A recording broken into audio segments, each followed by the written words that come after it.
이야기는 빈민가에 사는 고아 소년 루토가 부자들의 쓰레기통에서 쓰레기를 훔치는 것을 좋아하면서 시작됩니다. 이 세상은 부유한 사람들이 사는 하얀 벽의 도시와 루토와 같은 더러운 쓰레기들이 사는 바깥의 검은 빈민가로 나뉩니다. 이 세상에는 모든 물건에 영혼이 있고 충분히 보살피면 진정한 잠재력을 보여 귀중해진다는 전설이 있습니다. 하지만 부자들은 조금이라도 사용한 것은 무엇이든 버리고 그 모든 것은 거대한 쓰레기 수거장에 모여 결국 버려집니다. 범죄를 저지른 사람들과 함께 큰 구덩이에 버려집니다. 어느 날 부유한 지역에서 한 여자가 딸에게 낡은 인형을 버리라고 말합니다. 조금 손상되자 말이죠. 그녀는 고치면 못생겨질 뿐이고 새 것들 언제든지 살 수 있다고 말합니다. 이 말을 들은 어린 소녀는 얼굴을 닫고 망설임 없이 인형을 버립니다. 다음에는 아기 고양이를 갖고 싶다고 말하기 시작하면서요. 그 후 엄마는 모든 쓰레기를 싸서 지하 환기구에 버리고 그 쓰레기는 쓰레기 트럭으로 가게 됩니다. 트럭이 수거 장소에 도착하고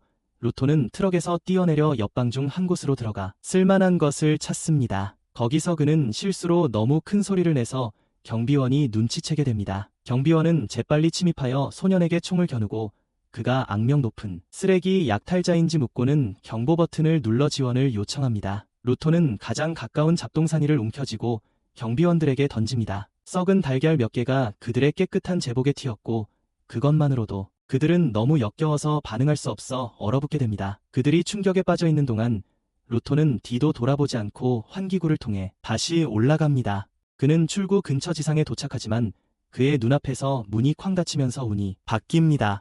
그가 다른 계획을 세우기도 전에 더 많은 경비병들이 달려와 총을 쏩니다. 루토는 혼란 속에서 몸을 피하며 벽을 향해 질주합니다. 총알이 그의 팔을 스치지만 그는 여전히 뛰어넘어 그림자 속으로 사라집니다. 뒤에서 경비원들이 아이를 놓칠 수 없다고 소리치지만 그때쯤이면 루토는 이미 하수구 터널을 기어 나왔다. 멍들고 짜증난 그는 부자들이 쓰레기를 마치 국보처럼 지키는 것이 얼마나 터무니없는 일인지 혼잣말한다. 그들의 쓰레기를 국보처럼 지키는 것이 얼마나 터무니없는 일인지 혼잣말한다. 다음 날 쓰레기 약탈자에 대한 소식이 삽시간에 퍼진다. 엘리트들은 누군가가 실제로 쓰레기를 훔치는 수고를 할 것이라고 믿기 어려워한다. 쓰레기를 훔치는 수고를 할 것이라고 믿기 어려워한다. 그들은 빈민가 출신의 루토의 양아버지를 발견하고 역겨운 눈으로 그를 바라본다. 슬럼가 사람들은 자기들 구역에만 있어야 한다고 말하죠. 벽 반대편의 가난한 사람들은 이미 누가 이 모든 소동의 배후에 있는지 알고 있고 그 성가신 아이가 경비병들을 자기들에게 몰고 오기 전에 죽어버리기를 기도합니다. 경비병들을 자기들에게 몰고 오기 전에 죽어버리기를 기도합니다. 하지만 루토는 전혀 신경 쓰지 않고 자기가 모은 고물을 계속 고칩니다. 그때 친구 추아가 나타나 또 쓰레기를 찾아다닌다고 꾸짖습니다. 쓰레기 관리팀에게 걸리면 결국 나쁜 일이 생길까 봐 걱정하기 때문이죠. 쓰레기 관리팀에게 걸리면 결국 나쁜 일이 생길까 봐 걱정하기 때문이죠.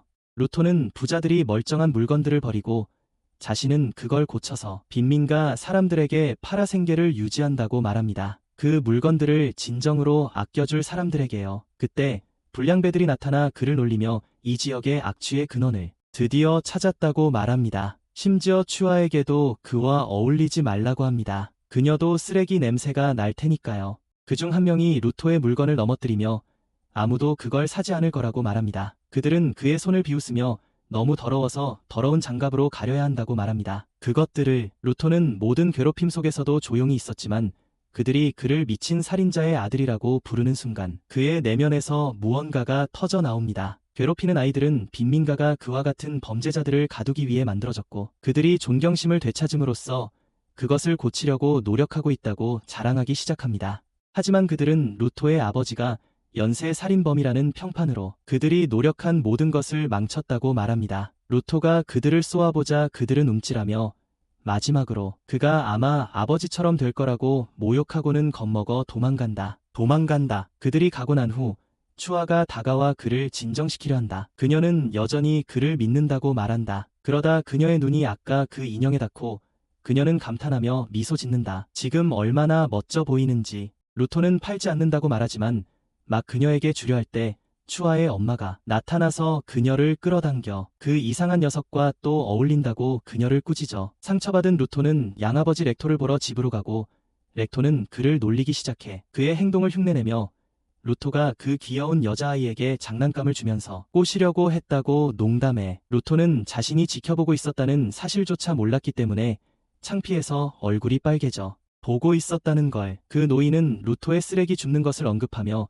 그가 그렇게 할 필요가 없을 만큼 가난하지 않다고 말해. 그렇게까지 하는 건 렉토는 루토에게 그가 더 나이가 들 때까지 그런 일은 자신에게 맡기라고 말하며 어젯밤에 얼마나 위험했는지 상기시킨다. 렉토는 루토가 자신을 받아준 것에 대해 빚을 졌다고 생각할지도 모른다고 생각한다. 하지만 루토는 그게 아니라고 말한다. 그는 단지 가족으로서 자신의 역할을 하고 싶을 뿐이다. 대화는 추화로 바뀌고 렉토는 루토에게 그녀에게 좀 더 솔직해지라고 말한다. 그는 루토의 팔에 난 상처를 발견하고 치료해주기 시작한다. 그러면서 그는 루토에게 장갑도 벗으라고 한다. 그가 장갑을 벗자 그의 새까만 팔이 드러난다. 루토는 자신의 새까만 팔이 사형 선고를 받고 구덩이에 던져진 친아버지 때문이라고 말한다. 그는 외모 때문에 손가락질 받으며 모든 것을 혼자 감당해야 했고 손도 항상 아프다고 말한다. 하지만 렉토가 그에게 그 장갑을 준 날부터 모든 것이 조금은 나아졌다고 느낀다. 쉽게 응급처치를 마친 후 노인은 추아에게 다른 사람이 그녀를 차지하기 전에 진심을 전하라고 부드럽게 다시 밀어붙인다. 한편 집 밖에서는 한 신비로운 인물이 조용히 그들을 지켜보며 밤을 보낸다. 그들을 다음날 렉토에게 미소 짓는 법을 짧게 배운 후 루토는 용기를 내어 추아를 찾아 나선다. 가는 길에 그는 사람들이 구덩이로 던져지는 것을 목격한다. 근처에서 잔인한 이름들을 외칩니다. 그는 아래로 던져진 사람들에게 실제로 무슨 일이 일어나는지 궁금해합니다. 그때 추아가 쾌활하게 아침 인사를 건넵니다. 그는 재빨리 인형을 등 뒤로 숨기고 그녀는 조용히 모두가 원치 않아도 처형을 강제로 지켜봐야 하는 것이 얼마나 슬픈 일인지 말합니다. 그녀는 그가 언젠가 그렇게 되는 것을 보고 싶지 않다고 말하며 만약 그가 계속 목숨을 걸면 그 끔찍한 미래가 실제로 일어날 수도 있다고 말합니다. 루토는 어깨를 으쓱하며 렉토도 항상 같은 일로 잔소리한다고 말합니다. 하지만 추아는 그저 미소를 지으며 아마도 그 노인이 당신을 아끼는 것 같다고 말한다. 내가 당신을 아끼는 만큼 말이야. 그녀는 말을 멈추지 못하고 내뱉었고 그 말이 끝나자 둘은 조용해졌다. 루토의 얼굴이 빨개졌지만 그는 봉제 인형을 내밀며 긴장한 듯 말했다. 쓰레기통에서 나왔더라도 마음에 들었으면 좋겠다고. 추아는 반짝이는 눈으로 그것을 보며 영원히 간직하겠다고 말했다. 미친 듯이 얼굴을 붉히며 루토는 돌아섰고 렉토에게 자랑하고 싶어 서둘러 돌아갔다. 모든 것을 말해주고 싶어서. 하지만 그가 모퉁이를 돌고 현관문을 통해 달려들어가자 그는 멈춰섭니다. 가면을 쓴 남자가 집 안에 서 있고 렉토는 바닥에 쓰러져 있습니다. 칼이 깊숙이 그의 가슴에 박혀 있습니다. 루토는 렉토를 구하려 필사적으로 가면 쓴 남자를 향해 달려들지만 공격자는 그를 쉽게 옆으로 밀쳐내고 벽에 내동댕이 칩니다. 루토는 겨우 몸을 일으키려 했으며 그 남자가 태연하게 책을 집어들고 걸어가는 것을 지켜봅니다. 렉토가 말하려 한다. 루토가 그를 살려주겠다고 약속하자 노인은 마지막 숨을 몰아쉬며 소리친다. 도망쳐서 이 쓰레기 같은 세상을 바꾸라고. 렉토가 숨을 거두자마자 경비대가 도착한다. 그들은 피투성이인 루토를 보고 최악의 상황을 짐작한다. 그에게 가족처럼 대해줬던 유일한 사람, 렉토가 사라졌다. 루토는 무슨 일이 있었는지 말하려 하지만 경비대원 중 한 명이 그가 한마디도 하기 전에 얼굴을 때리고 기절시킨다. 이후 빈민가는 소문으로 가득 찹니다. 군중이 집 주위에 모여듭니다. 어떤 이들은 그를 괴물이라 부르며 저주합니다. 추아조차 흔들리고 혼란스러워하며 그가 정말 유죄일 수 있는지 의아해합니다. 루토는 처형장으로 끌려옵니다. 땅 위 높이 묶인 채 그는 사제가 느리고 격식 있는 연설을 하는 것을 묵묵히 듣습니다. 그 남자는 살인자는 그들의 땅에 있을 곳이 없으며 구덩이 아래에서는 사람들이 그를 쓰레기 취급하며 외치기 시작합니다. 루토는 무슨 일이 일어나고 있는지 거의 이해하지 못합니다. 그는 누군가 자신을 위해 나서주기를 바라며 군중을 훑어봅니다. 추아를 보자 그는 남은 힘을 모아 그녀에게 소리칩니다. 자신을 믿어달라고 애원하며 렉토가 살해당했다고 맹세하며 진범을 찾아달라고 그녀에게 간청합니다. 하지만 추아는 오히려 그를 아버지처럼 살인자라고 부르며 그의 말을 던져버립니다. 인형을 들고 도망쳤다. 그러자 군중은 그를 향해 사회의 쓰레기라며 외치기 시작했다. 이 모습을 본 루토는 무너지며 미친 사람처럼 웃기 시작했다. 이 사람들이 진정한 쓰레기라고 생각하며 스스로 생각할 줄도 모르는 사람들이라고. 대사제가 그를 버리라는 명령을 내리려는 순간 루토는 진짜 살인자를 군중 속에서 발견한다. 하지만 이미 너무 늦었다. 경비병들이 그를 구덩이로 끌고 갔고 떨어지면서 그는 조용히 복수를 맹세했다. 이 사람들 전부 대가를 치르고 지옥으로 끌고 가. 떨어지는 동안 갑자기 이상한 느낌이 들더니 모든 것이 어두워져. 나중에 겨우 깨어났을 때 루토는 자신이 이제껏 맡아본 어떤 것보다도 더 지독한 냄새가 나는 쓰레기 더미에 누워있는 것을 발견해 돌아보니 사람들이 버린 모든 쓰레기로 만들어진 거대한 쓰레기 괴물이 보여. 그것을 보고 그는 당황하며 이곳이 지옥의 모습일 것이라고 생각해. 같아. 그 순간 루토는 어릴 때부터 부자들이 범죄와 오물에 대해 계속 이야기하면서도 버려진 쓰레기가 어떻게 되는지 궁금해하지 않는다는 사실이 늘 이상하다고 생각했다는 것을 기억한다. 그 생각에 그의 피가 끓어오른다. 그는 자신을 괴물이라고 부르는 모든 어리석은 자들을 생각하며 분노한다. 그들은 진짜 괴물은 본 적도 없으면서 말이다. 쓰레기 구덩이로 돌아온 그를 쫓던 거대한 쓰레기 괴물이 갑자기 멈춰서 큰 포효, 그 소리가 주변에 울려 퍼지며 더 많은 괴물들을 그에게로 끌어들입니다. 곧 그들은 사방에서 그를 에워싸기 시작합니다. 그들이 다가오자 그는 이 괴물들이 대체 무엇인지 궁금해합니다. 쓰레기가 야생 동물처럼 기어 다닐 리 없으니까요. 그는 간신히 몸을 피하며 계속 도망치지만 결국 발이 걸려 넘어지면서 썩은 해골 바로 옆에 얼굴을 받고 쓰러집니다. 온몸이 아프고 상황은 절망적입니다. 좌절감에 휩싸인 그는 자신을 이곳에 던져 넣은 사람들을 저주합니다. 바로 그때 그가 서 있던 더미가 무너지면서 그는 다시 떨어집니다. 바닥에 부딪혔을 때 그의 몸은 긁히고 멍들었으며 공기는 너무 더러워서 숨을 쉴 때마다 폐가 찢어지는 것 같았습니다. 그는 코를 막고 쉴만한 작은 공간이라도 찾아보지만 이곳에는 안전한 곳이 없으며 이 세상에서 살아있는 유일한 것은 쓰레기 그 자체라는 것을 마침내 깨닫습니다. 루토는 너무 많은 피를 토해내서 쓰레기 괴물조차 망설이는 것 같습니다. 천천히 다가와 그의 고통을 끝내려 한다. 그 순간 루토는 이것이 자신이 마땅히 받아야 할 최후라고 생각한다. 하지만 그가 의식을 잃으려는 순간 렉토의 마지막 순간들이 그의 머릿속에 스쳐 지나간다. 그 기억이 그의 내면에서 무언가를 일깨운다. 갑자기 사방에 흩어져 있는 빛나는 물체들이 보인다. 생각할 겨를도 없이 그는 가장 가까이 있는 것을 향해 손을 뻗는데 그것은 쇠지렛 대였다. 그는 손잡이를 꽉 쥐고 자신이 살았던 구체를 올려다보며 머릿속으로 복수 목록을 만들기 시작한다. 자신을 쓰레기 취급했던 모든 사람이 목록에 오르지만 맨 꼭대기에는 렉토를 죽이고 아무렇지도 않게 떠나버린 남자가 있다. 그는 힘을 내어 빠루를 휘둘러 쓰레기 괴물에게 내리친다. 괴물에게 그는 무슨 수를 써서라도 살아남겠다고 다짐한다. 그 범죄자를 박살내기 위해서 그에게서 멀지 않은 곳 쓰레기로 만든 왕좌에 앉은 남자가 그 광경을 지켜본다. 펼쳐지는 것을 그는 몸을 앞으로 기울이며 머리부터 발끝까지 피투성이인 신참이 돌진하는 것을 보고 감탄한다. 피투성이인 것을 보고 루토는 괴물이 렉토의 방귀보다 더 지독한 냄새를 풍긴다고 외치며 강력한 일격을 날리지만 괴물은 거세게 반격한다. 괴물은 그를 근처 탑으로 내동댕이 치고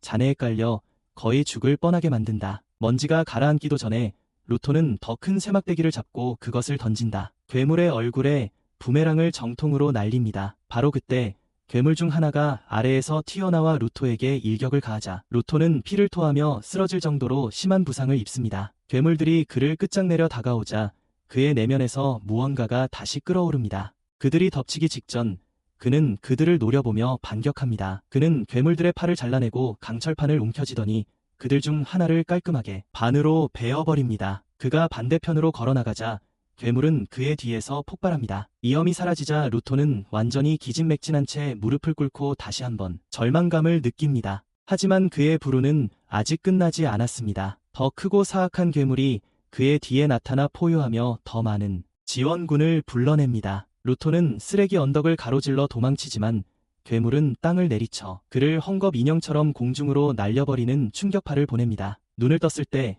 그는 낯선 남자가 자신에게 우산을 씌워주고 있는 것을 봅니다. 루토가 혼란스러운 듯 쳐다보는 사이 복면을 쓴 남자는 침착하게 그의 후드를 잡고 들어 올려 옆으로 던지고 그 바람에 루토는 피를 더 토한다. 남자는 아무 말 없이 루토의 얼굴에 호흡 마스크를 씌워 그가 회복하도록 돕고 영웅처럼 그를 보호하기 위해 앞으로 나선다. 무슨 일이 벌어지는지 여전히 이해하려 애쓰던 루토는 수많은 질문을 쏟아낸다. 남자는 그저 손을 들어 루토에게 조용히 하라는 신호를 보내고 그러자 루토는 더 짜증이 난다. 남자가 다시 한번 조용히 해달라고 정중하게 말합니다. 루토는 더 큰 소리로 지금 우리가 어떤 악몽 속에 있는 거냐고 묻지만 남자는 지하가 아니라고 말하며 진지하게 그에게 진정하라고 말합니다. 가면 쓴 남자의 목소리가 들리지 않자 루토는 한마디도 못 알아듣겠다고 소리칩니다.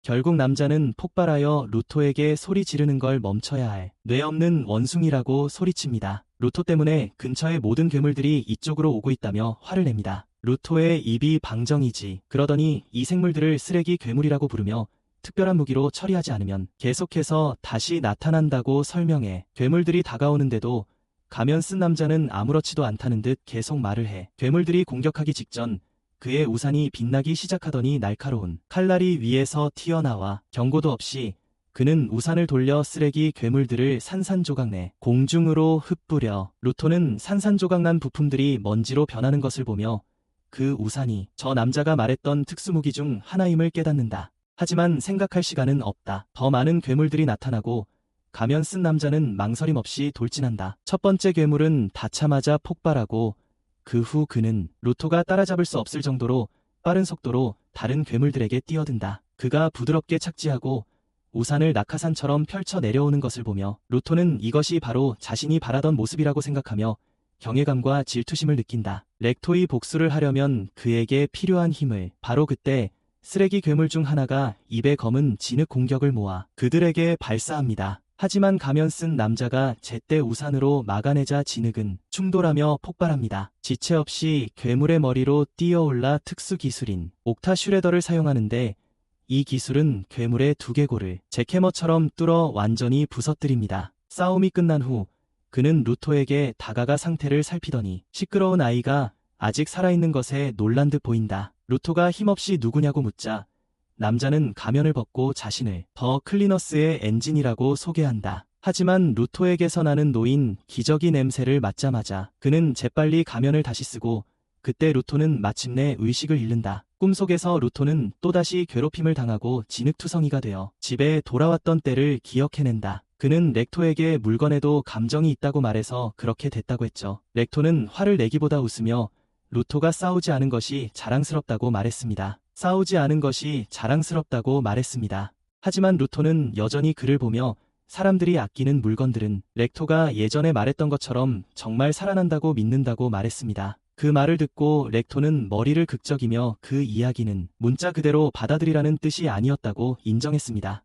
그저 아이들이 물건을 소중히 다루는 것의 중요성을 이해하도록 돕는 옛 전설일 뿐이라고 설명했죠. 하지만 루토는 개의치 않는 듯했고 어수선한 작은 집을 둘러보더니 주변의 모든 물건에도 영혼이 있는지 물었고 그 말에 레그토는 웃음을 터뜨렸다. 그는 눈앞에 호기심 많은 소년을 바라보며 현재로 돌아와 루토는 깨어나 자신이 사슬에 묶여있는 것을 발견한다. 그는 즉시 자신을 속인 엔진을 저주하기 시작하지만 엔진은 침착하게 대답했다. 자신의 목숨을 구해준 사람에게 그런 무례한 말을 하는 것은 아주 버릇없는 행동이라고. 그는 자신을 묶은 유일한 이유는 그가 의식을 잃은 동안 그를 옮길 다른 방법이 없었기 때문이라고 설명했다. 그를 옮길 다른 방법이 없었기 때문이라고. 루토는 깨어났으니 이제 풀어달라고 말한다.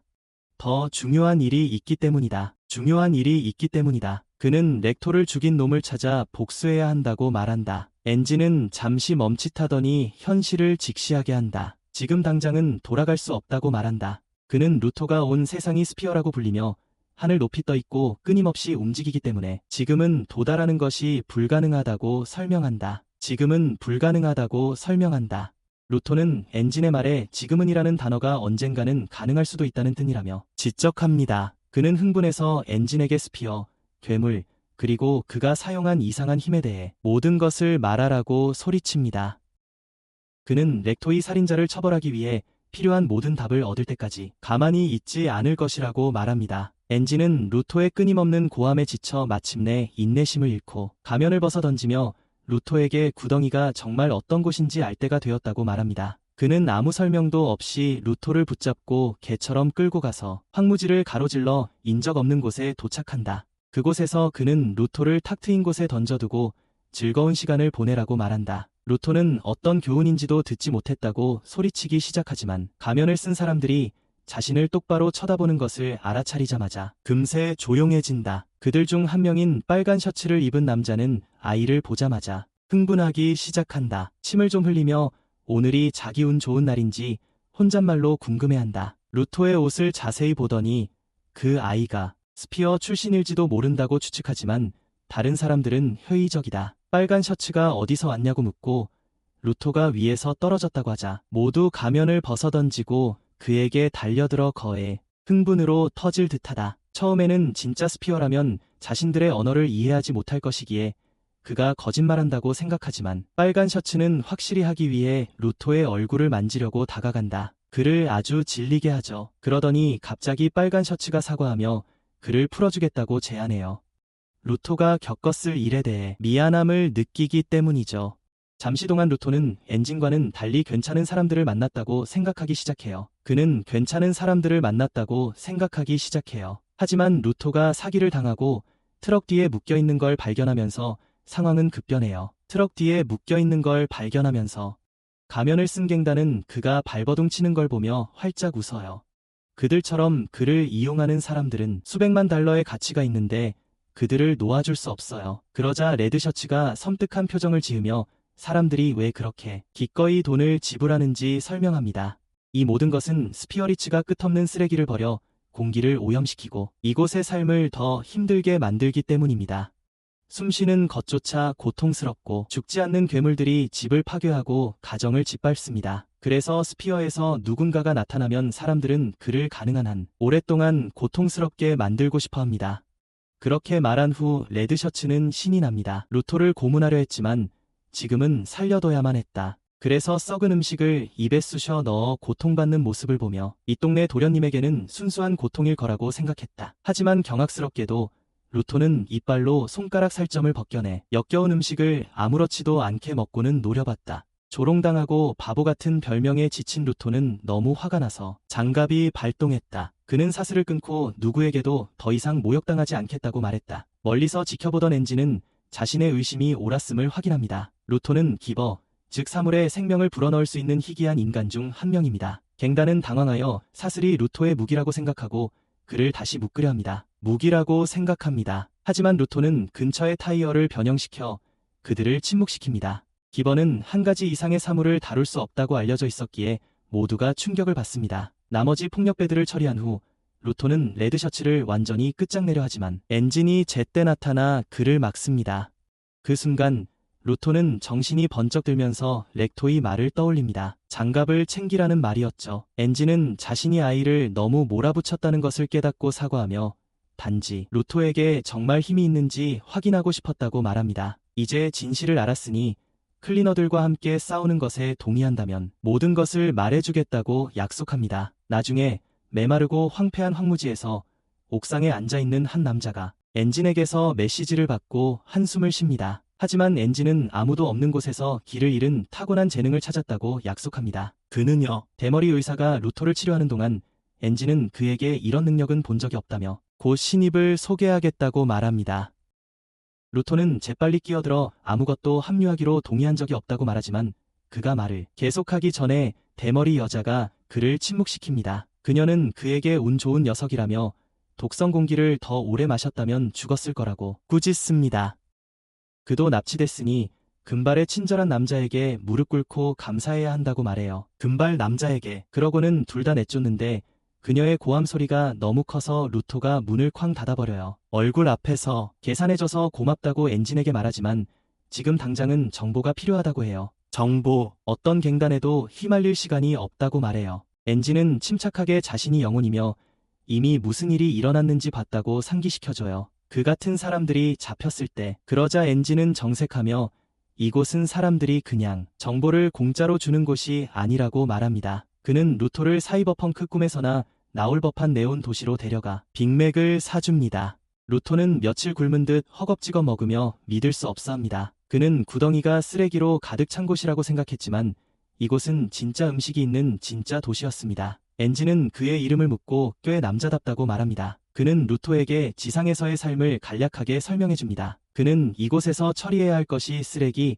더미뿐만이 아니라고 설명합니다. 어두운 감정의 더미도 있는데 이곳 사람들은 그 에너지를 에네마라고 부릅니다. 엔진은 에네마가 일종의 에너지이며 너무 많이 쌓이면 쓰레기 괴물로 변하는 것과 같은 심각한 문제를 일으킬 수 있다고 설명합니다. 이 괴물들은 보통 쓰레기장에 살면서 사람들을 보면 공격하지만 가끔 도시로 몰래 침입하기도 합니다. 그 말을 들은 루토는 안전한 도시에 갇혀 지내지 않는 이유를 묻습니다. 왜요? 엔진은 지상의 사람들이 한 곳에 영원히 숨어 지내기에는 자유를 너무 중요하게 생각한다고 말합니다. 영원히요. 그리고 그는 루토에게 일반 무기는 쓰레기 짐승에게 통하지 않는다고 말합니다. 그들의 핵이 에네마로 만들어졌기 때문입니다. 그게 바로 루토의 장갑 능력이 발휘되는 곳입니다. 루보는 렉토의 장갑을 내려다보며 엔진이 누군가 장갑을 끼면 오랫동안 물건을 소중히 다루면 그 물건은 감정과 기억을 흡수합니다. 그것이 내부에 쌓여 물건은 생명도구라고 불리는 것이 됩니다. 생명도구, 요리사가 아끼는 칼이 있듯이 혹은 어떤 사람들이 오래된 장비를 보물처럼 여기듯 이런 도구들은 강력한 무기가 될 수 있습니다. 생명도구는 쓰레기 괴물의 심장을 파괴할 만큼 강력하지만 사용하기는 쉽지 않습니다. 대부분의 사람들은 그것을 활성화조차 할 수 없습니다. 그때 루토는 자신이 그런 능력을 가진 몇 안 되는 사람 중 하나라는 걸 깨닫고 엔진은 그런 사람들을 기벌하고 부른다고 말합니다. 루토는 이 상황이 심각하다는 걸 깨닫고 렉토가 항상 자신에게 했던 말을 떠올리며 그것이 단순한 이야기가 아니었음을 드디어 이해합니다. 엔진은 간단히 말해서 클리너들이 쓰레기 괴물들을 도시 밖으로 내보내기 위해 싸우고 있으며 지금은 기버가 부족해서 루토가 팀에 합류하기를 원한다고 말합니다. 루토는 팀에 합류하면 엔진이 정말로 다시 위로 올라가는 방법을 가르쳐 줄 것인지 묻습니다. 엔진은 어깨를 으쓱하며 돌아가는 것이 가능한지조차 전혀 모른다고 마침내 인정한다. 가능한지, 그것은 루토를 화나게 하지만 엔진은 그의 보스가 무언가를 알고 있을지도 모른다고 재빨리 덧붙인다. 무언가를. 그러다 엔진은 루토의 손에 낡은 장갑을 발견하고 호기심을 느낀다. 그는 누가 그것을 주었는지 묻고 루토는 조용히 아버지로부터 왔다고 대답한다. 아버지로부터. 엔진은 고개를 끄덕이며 부자들은 그걸 절대 모르는 것 같다고 말한다. 정말 소중한 것이라면 잘 보살펴야죠. 그는 장갑을 존경심 어린 눈으로 바라보며 분명 그 안에 영혼이 깃들어 있다고 말한다. 그 말을 듣고 루토는 과거를 떠올리기 시작하지만 엔진이 돌아서서 떠나려 하자 루토는 그를 붙잡고 진작 말했어야 했는데 정말 목숨을 비친 거라고 말한다. 엔진은 감사를 받아들이고 그에게 돈주머니를 던져주며 쓰라고 한다. 잘 써. 루토는 그 액수에 놀라 정말 괜찮냐고 묻는다. 엔진은 루토의 옷을 팔아번 돈일 뿐이라며 대수롭지 않게 말한다. 치료비와 식비도 그렇게 충당했다고. 루토는 그 말에 화가 머리끝까지 났지만 폭발하기 전에 엔진이 도망치며 소리친다. 이제야 눈치챘으면 정말 둔한 거라고. 트레이너를 데려올 테니 거기서 기다리라고 한다. 엔진이 떠나자 루토는 배우는 즉시 이 멍청한 팀을 떠나겠다고 맹세한다. 다시 올라가. 그때 고양이 한 마리가 돈을 훔치기에 완벽한 타이밍이라고 생각했는지 돈자루를 물고 달아나. 돈자루를 물고 루토는 고양이를 쫓아 골목으로 달려가. 거기서 벽에 튀어나온 막대기를 발견하고 별 생각 없이 집어들어. 벽에 튀어나온 막대기를 발견하고 별 생각 없이 집어들어. 고양이가 쓰레기통을 뛰어넘으려다 잠시 미끄러지자 루토는 재빨리 막대기로 고양이를 꼼짝 못하게 하고 돈을 되찾는 데 성공해. 막대기로 고양이를 꼼짝 못하게 하고 돈을 되찾는 데 성공해. 그때 낯선 사람이 나타나 루토에게 자기 것을 돌려달라고 말해. 루토는 돈에 대해 말하는 줄 알고 바보라며 자기 돈이라고 하는데 그 남자는 침착하게 막대기를 말한 거라고 답한다. 루토는 웃으며 그냥 막대기일 뿐이라고 하지만 그 말에 그 남자는 신경질을 낸다. 그 남자는 아무 말 없이 루토를 밀치고 막대기를 다시 빼앗아 이상한 사람처럼 냄새를 맡기 시작한다. 그제야 루토는 그의 옷에 있는 문장을 알아본다. 엔진이 입었던 것과 같은 문장이다. 그때 그는 잘못된 사람과 싸움을 걸었다는 것을 깨닫습니다. 그가 사과하기도 전에 그 남자는 기버로서 힘을 키우고 이제 빛나는 막대기를 땅에 내리치며 남자가 그에게 말하는 동안 그의 푸른 빛이 루토 앞에서 번쩍입니다. 다가올 일에 대비하라고. 그 남자는 소년의 이름을 부르며 엔진이 이미 모든 것을 말해줬다고 합니다. 그러고는 자신이 아쿠타 클리너 소속이며 훈련을 맡았다고 덧붙입니다. 이 신참을. 그는 자신을 잔카 니주쿠라고 소개하며 루토에게 다시는 까불지 말라고 경고합니다. 다른 사람의 물건을 가지고. 루토는 도둑고양이에게 돈을 돌려받기 위해 막대기를 사용했다고 설명하지만 잔카는 감명받지 않은 듯하다. 대신 그는 루토에게 아버지께 전할 말이 있다고 말한다. 제대로 키우지 않으셨다고. 그 말은 정말 신경을 건드린다. 루토의 얼굴이 굳어지며 곧 폭발할 것 같다. 하지만 그때 그는 레그토와의 조용한 순간을 떠올린다. 상황이 격해질 때 침착함을 유지하고 상대방이 어떻게 느끼고 있을지 생각해 보라고. 그 기억이 머릿속을 스쳐 지나가자 루토는 심호흡을 하고 천천히 진정한다. 그는 장카가 자신에게 소중한 것을 가져갔기 때문에 화가 났을 거라고 생각한다. 사실 누군가 자신의 장갑을 가져가려 했다면 자신도 화가 났을 것이다. 그래서 아버지의 조언대로 루토는 자존심을 누르고 조용히 진심 어린 사과. 그는 중요한 것을 훔칠 의도는 전혀 없었다고 말하고 그러자 분위기가 조금 진정되는 듯합니다. 그 말을 듣자 장카의 지팡이 주변의 빛이 사라집니다. 그는 루토가 돌려주고 사과까지 했으니 괜찮다고 말합니다. 그러고는 자신이 너무 흥분했고 새 학생을 겁줄 의도는 아니었다고 인정합니다. 루토는 맞을 위기를 넘긴 것 때문만은 아닌 채 멍하니 서 있습니다. 렉토의 가르침이 드디어 효과를 발휘한 건 처음이라서요. 장카는 이제부터 동료라며 손을 내밀어 그를 일으켜 세운다. 일어선다. 그 후 장카는 루토에게 어떤 무기를 쓰는지 어떤 힘을 가졌는지 묻는다. 루토는 머리를 극적이며 정확히는 모르겠다고 말한다. 그래도 장카는 그의 장갑이 꽤 멋져 보인다고 말하고 루토는 완전히 얼어붙는다. 그는 갑자기 렉토가 항상 그에게 연쇄 살인범처럼 보이지 말고 좀 더 웃으라고 했던 말이 떠오른다. 그는 연습했던 대로 최선을 다해 웃으려고 한다. 장카는 충격받은 듯 그를 바라본다. 다음 순간 그는 그런 표정으로 자신을 무시했다며 루토에게 소리를 지른다. 그런 표정으로 루토는 당황하며 사실은 웃음이었다고 설명하려 한다. 장카는 고개를 젓고는 평생 본 미소 중에 가장 소름 끼치는 미소였다고 말한다. 혹시 눈에 문제가 있나 생각한 루토는 새로운 표정으로 다시 시도하지만 이번에는 더 심하다.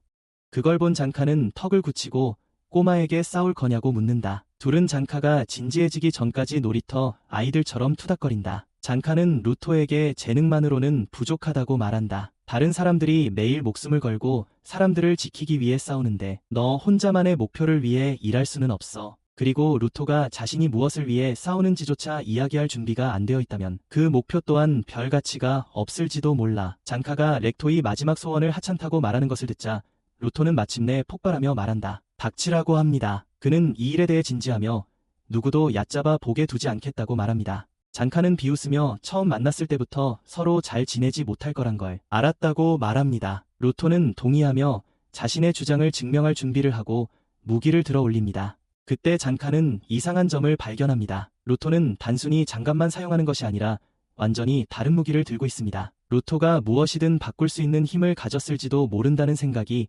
그의 머릿속을 스쳐 지나갑니다. 그는 중요한 도구에 손을 댑니다. 장카는 이 아이는 너무 망가졌다며 웃지만 그래도 상관없다고 말합니다. 결국 그의 재능은 순수한 경험에 비할 수 없습니다. 다음 순간 장카의 막대기가 루토 바로 앞에 땅에 내리칩니다. 그러고는 무거운 휘두르기로 돌진하며 루토를 한 걸음씩 뒤로 물러나게 합니다. 그를 제압하면서 장카는 그를 조롱하며 막대기처럼 약한 것에 맞고 있는 것이 좀 슬프다고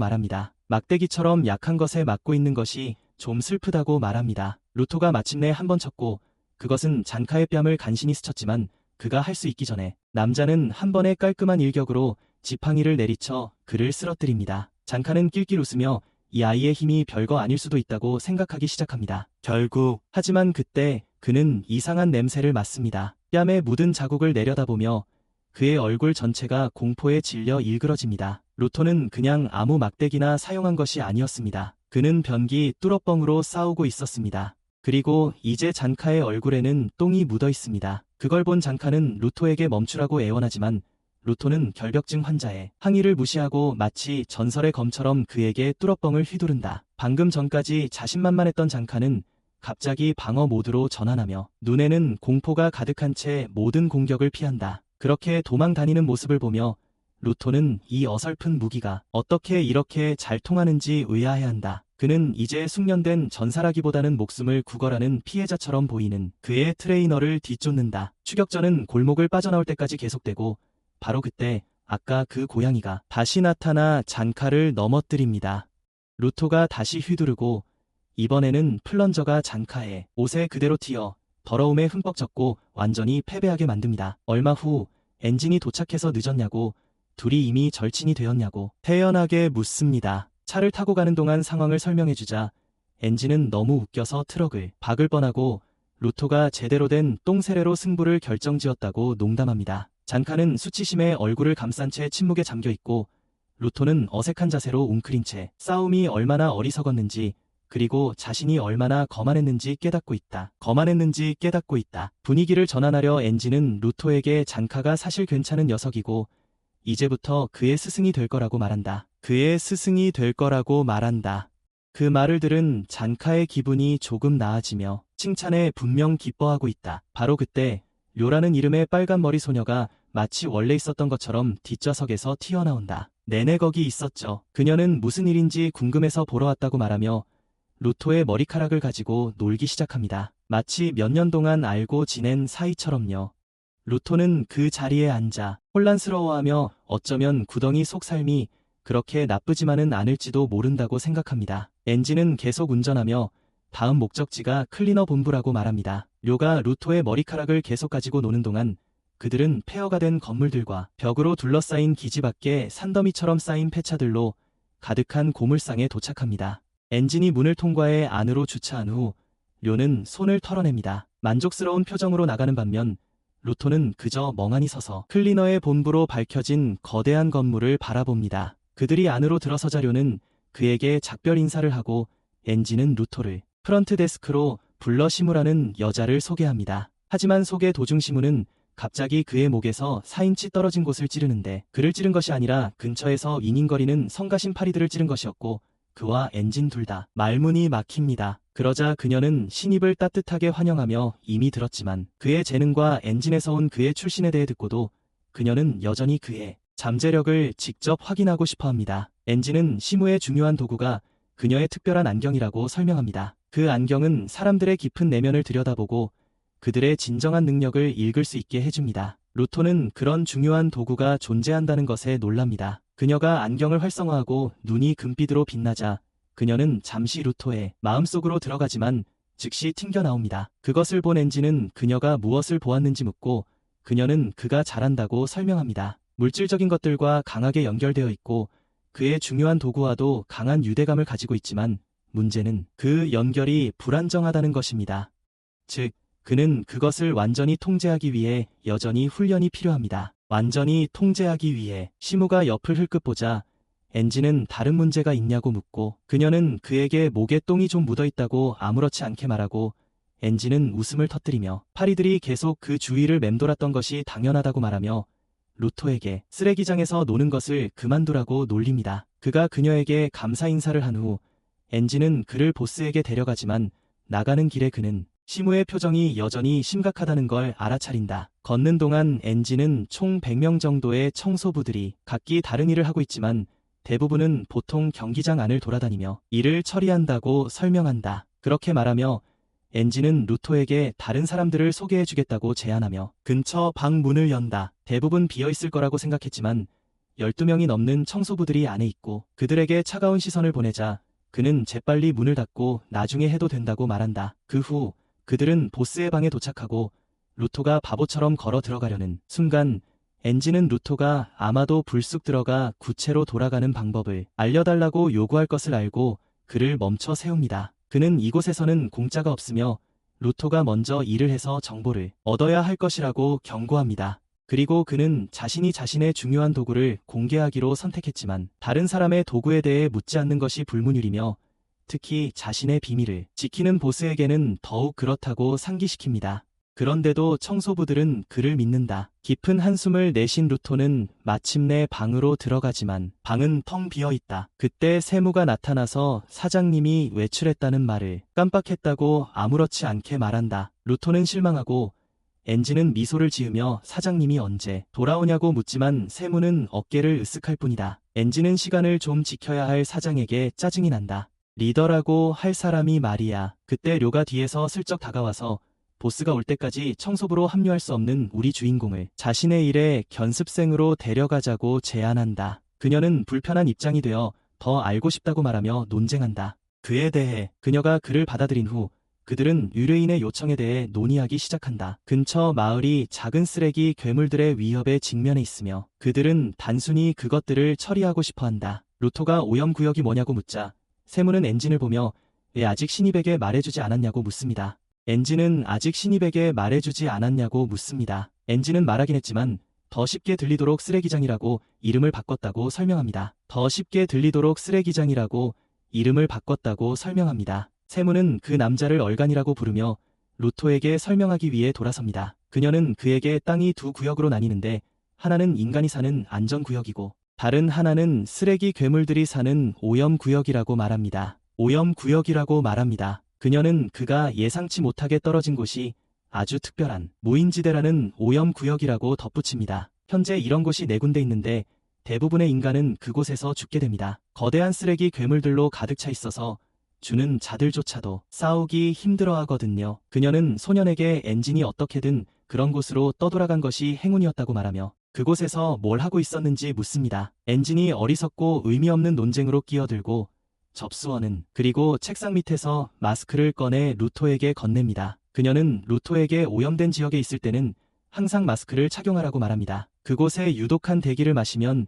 위험할 정도로 아플 수 있기 때문입니다. 그녀는 이 마스크 없이는 무인지대에서 15분 안에 죽을 것이라고 설명합니다. 약 15분 안에 죽을 것이라고 설명합니다. 이야기가 진행되면서 갱단은 이미 퀘스트 장소로 향했고 모든 청소부들은 이 마스크를 착용하고 있습니다. 료는 우리 소년에게 쉬운 일일 것이라고 말하지만 여전히 그에게 지불하기를 원합니다. 주목. 루토는 눈앞의 쓰레기돔을 보며 그곳에 있는 동안 얼마나 오랫동안 숨을 쉬었는지 궁금해했다. 하지만 이곳은 그가 위쪽 구체에 있을 때 상상했던 구덩이의 모습과 정확히 일치했다. 이곳에 사는 사람들에 대한 정보가 전혀 없었기 때문이다. 하지만 쓰레기를 보며 그의 눈은 여전히 반짝였다. 쓰레기 도둑에게는 이곳이 보물창고나 다름없기 때문이다. 루토는 료에게 옆에 있는 사람들이 누구인지 묻고 료는 그들은 그들처럼 힘이 없기 때문에 단순한 지지자들이다. 지지자 중 한 명이 루토에게 인사를 건네며 악수를 청하고 루토가 똑같이 하자 그는 손을 꽉 잡히게 된다. 료는 우리 소년에게 이 지지자가 인간을 초월한 악력을 가지고 있으며 쓰레기 괴물의 껍질도 부술 수 있을 만큼 강력하다고 말한다. 루토는 이 사람들을 따라가지 못할까 봐 걱정하지만 그는 여전히 배우기 위해 주에 깊게 지켜보기로 결정한다. 그때 지지자들이 그들에게 경고를 보내고 쓰레기 괴물들이 튀어나오기 시작한다. 눈앞에 나타납니다. 루토는 염소처럼 생긴 쓰레기 괴물 무리가 싸워야 할 적의 수에 대해 아무도 언급하지 않았다고 주장하며 당황하지만 료는 이들은 그저 느리고 약한 괴물일 뿐이니 걱정하지 말라고 말합니다. 쓰레기 괴물들은 바리케이드를 공격하려고 최선을 다하지만 거의 흠집도 내지 못합니다. 료는 루토에게 보고 배울 기회를 얻은 것은 행운이라고 말합니다. 그때 더 큰 황소 크기의 쓰레기 괴물이 나타나고 루토는 다시 당황합니다. 상황을 보고 증원군을 불러야 한다고 주장합니다. 하지만 료는 그에게 진정하라고 말합니다. 그녀는 무리가 이보다 더 커질 것 같지 않다고 말하며 빨리 몰아넣으면 일찍 집에 갈 수 있다고 합니다. 그러다 갑자기 료는 웃으며 돌아가면 그에게 환영 파티를 열어주고 싶다고 말하지만 그는 아직 정식 멤버도 아니라고 답하고 그녀는 다른 종류의 파티를 제안하는데 그녀가 전장에서 어떻게 그렇게 침착할 수 있는지에 대해 깊이 걱정하게 만듭니다. 그 말을 들은 료는 한숨을 쉬며 지하에서는 침착함을 유지하는 것이 가장 중요하다고 조언합니다. 그 한마디에 그는 다시 집중하지만 거대한 짐승이 갑자기 그들 옆벽을 부수고 나타나자 분위기는 순식간에 가라앉습니다. 루토는 침착함을 유지하며 괜찮을 거라고 스스로에게 말하지만 료를 보자 그녀는 멋진 괴물에 흥분해 있습니다.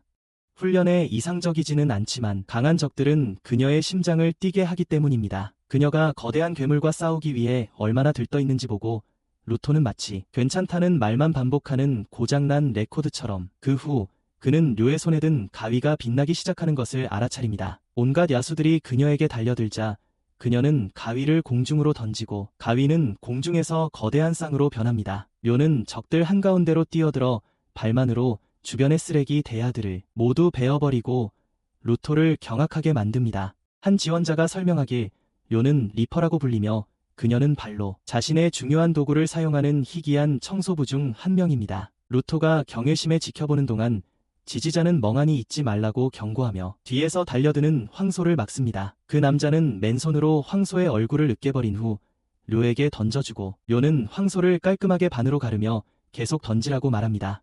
루토는 그 자리에 서서 지지자들이 짐승들을 약화시켜 료에게 던지는 모습을 지켜봅니다. 마치 드림팀처럼요. 그는 진짜 청소부들이 얼마나 대단한지 놀라워하며 갑자기 자신이 원하는 것을 얻기 위해 어리석게도 도움을 주겠다고 말했던 때를 기억합니다. 잔챙이들을 정리한 료는 거대한 녀석이 바로 자기 앞에 쿵 하고 내려앉자 그쪽으로 몸을 돌린다. 지원군들은 다른 녀석들이 싸움에 합류하는 것을 막기 위해 재빨리 움직인다. 그 순간 료는 짐승 한 마리가 아직 살아남아 뿔에 걸려 넘어진 지원군에게 달려드는 것을 알아차린다. 그 남자가 끝장났다고 생각하는 순간 루토가 괴물이 그를 삼키려는 것을 막는다. 청소부들이 정보를 공유하게 하려면 그가 죽은 짐이 되어서는 안 되기 때문이다. 자신의 가치를 증명하기 위해 루토는 붉은 오라를 뿜어내며 무기를 빛낸다. 그가 든 무기는 그의 에너지로 가득 차 거미줄 같은 모양으로 변한다. 그 순간 루토는 자신이 실제로 어떻게 힘을 사용하고 있는지 생각하기 시작하고 그것을 어떻게 활용해야 할지 전혀 모른다는 것을 깨닫고 두려워한다. 괴물은 계속해서 밀어붙여 그의 무기를 부러뜨린다. 바로 그때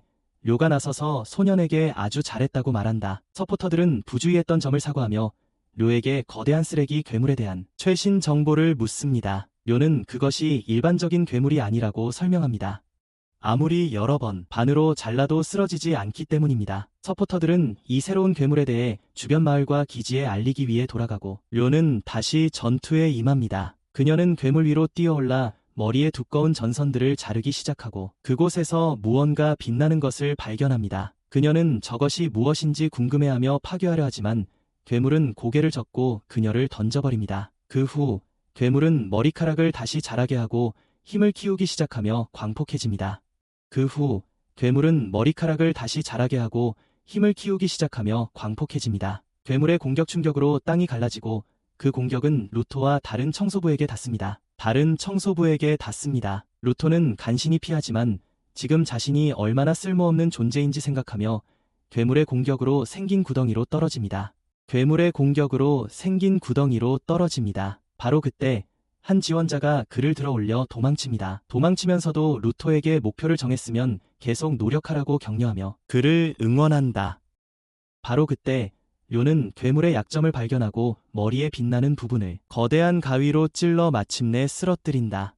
괴물을 쓰러뜨린다. 싸움이 끝난 후 그녀는 루토와 서포터를 만나 낡은 절단기가 괴물의 몸에 박혔을 때 움직임을 멈췄다고 설명하고 그들은 그것이 생명 유지 장치인지 그리고 쓰레기 같은 짐승 안에 있는지 궁금해한다. 동시에 루토에게 기절당했던 레드셔츠는 충격으로 깨어나 자신 앞에 소파에 앉아있는 의문의 인물을 발견합니다. 그는 그에게 누구냐고 묻지만 그 남자는 질문을 무시하고 대신 이 패러 소년의 위치를 묻습니다. 청소부 AQ로 돌아온 젠카는 식당으로 걸어가면서 졸음을 느끼고 안에서 파티가 벌어지고 있는 것을 보고 놀랍니다. 그는 료에게 다가가 왜 모두가 이렇게 늦게까지 깨어있냐고 묻고 그녀는 그들이 루토를 위한 환영 파티를 열고 있다고 대답하지만 대부분은 그냥 술 마시러 온 것 같다고 합니다. 스트레스를 풀죠. 그때 젠카는 주변을 둘러보다가 루토가 테이블에 얼굴을 받고 우울해하는 것을 발견합니다.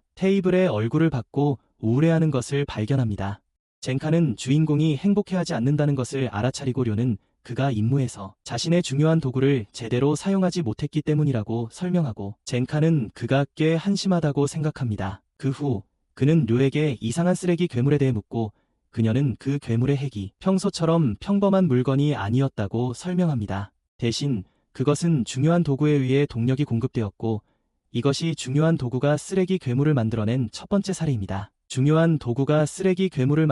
첫 번째 사례입니다. 그녀는 어떻게 해야 할지 모르겠다고 말하며 더 이상 생각하지 않기로 합니다. 이제 윗사람들의 문제라고 생각하며 집으로 돌아가 저녁을 즐길 수 있게 되었습니다. 젠카는 그녀의 태도에 놀라지 않고 엔진과 시무도 곧 올 것이라고 말합니다.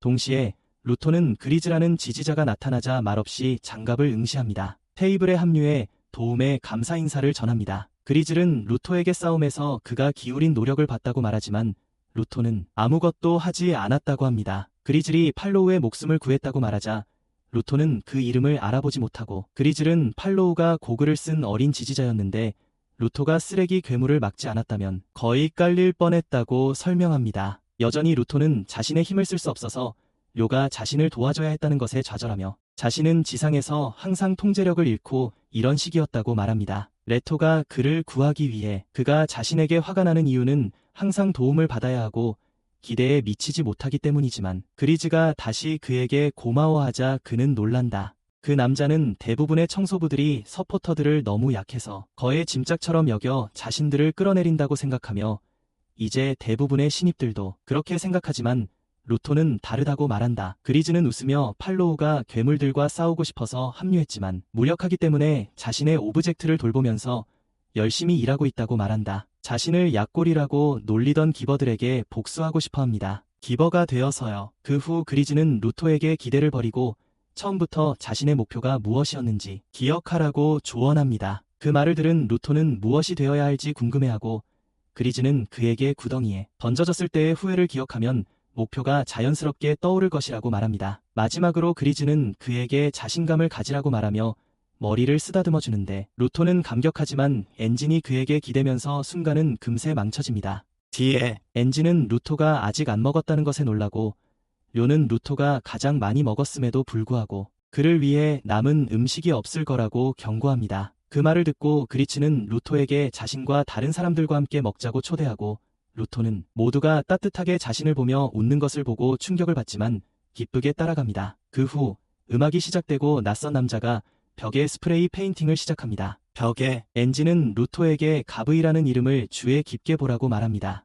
그는 자신이 하는 말을 자신감 있게 원하죠. 고브가 그림을 그리는 동안 군중은 페인트 냄새가 난다며 멈추라고 소리치지만 그는 계속 그립니다. 엔진은 이번에는 쓰레기를 그리지 말라고 부탁하지만 고브는 웃으며 약속할 수 없다고 말합니다. 눈에 빛을 띠며 고브는 계속 그림을 그리고 루토는 그의 헌신에 놀랍니다. 한편 어두운 방에서 빨간 셔츠는 온몸에 부상을 입고 남자에게 애원합니다. 그가 아는 모든 것을 말했으니 그를 살려주라고. 악당은 그의 입에 칼을 꽂아 넣고 재빨리 뽑아내며 그의 소원을 들어준다. 레드셔츠가 그에게 했던 루토에 대한 설명을 반복하면서 나중에 세뮤가 접수처로 돌아왔을 때 그녀는 고객으로부터 전화를 받고 잔카와 루토 그리고 지지자들을 불러 요청에 대해 브리핑한다. 요청에 대해 잔카는 루토가 아직 정식으로 청소부로 합류하지 않았는데도 그를 보낸 것에 대해 접수원에게 불평한다. 정식으로 합류하지 않았는데도 세뮤는 이번 의뢰가 루토와 관련이 깊어서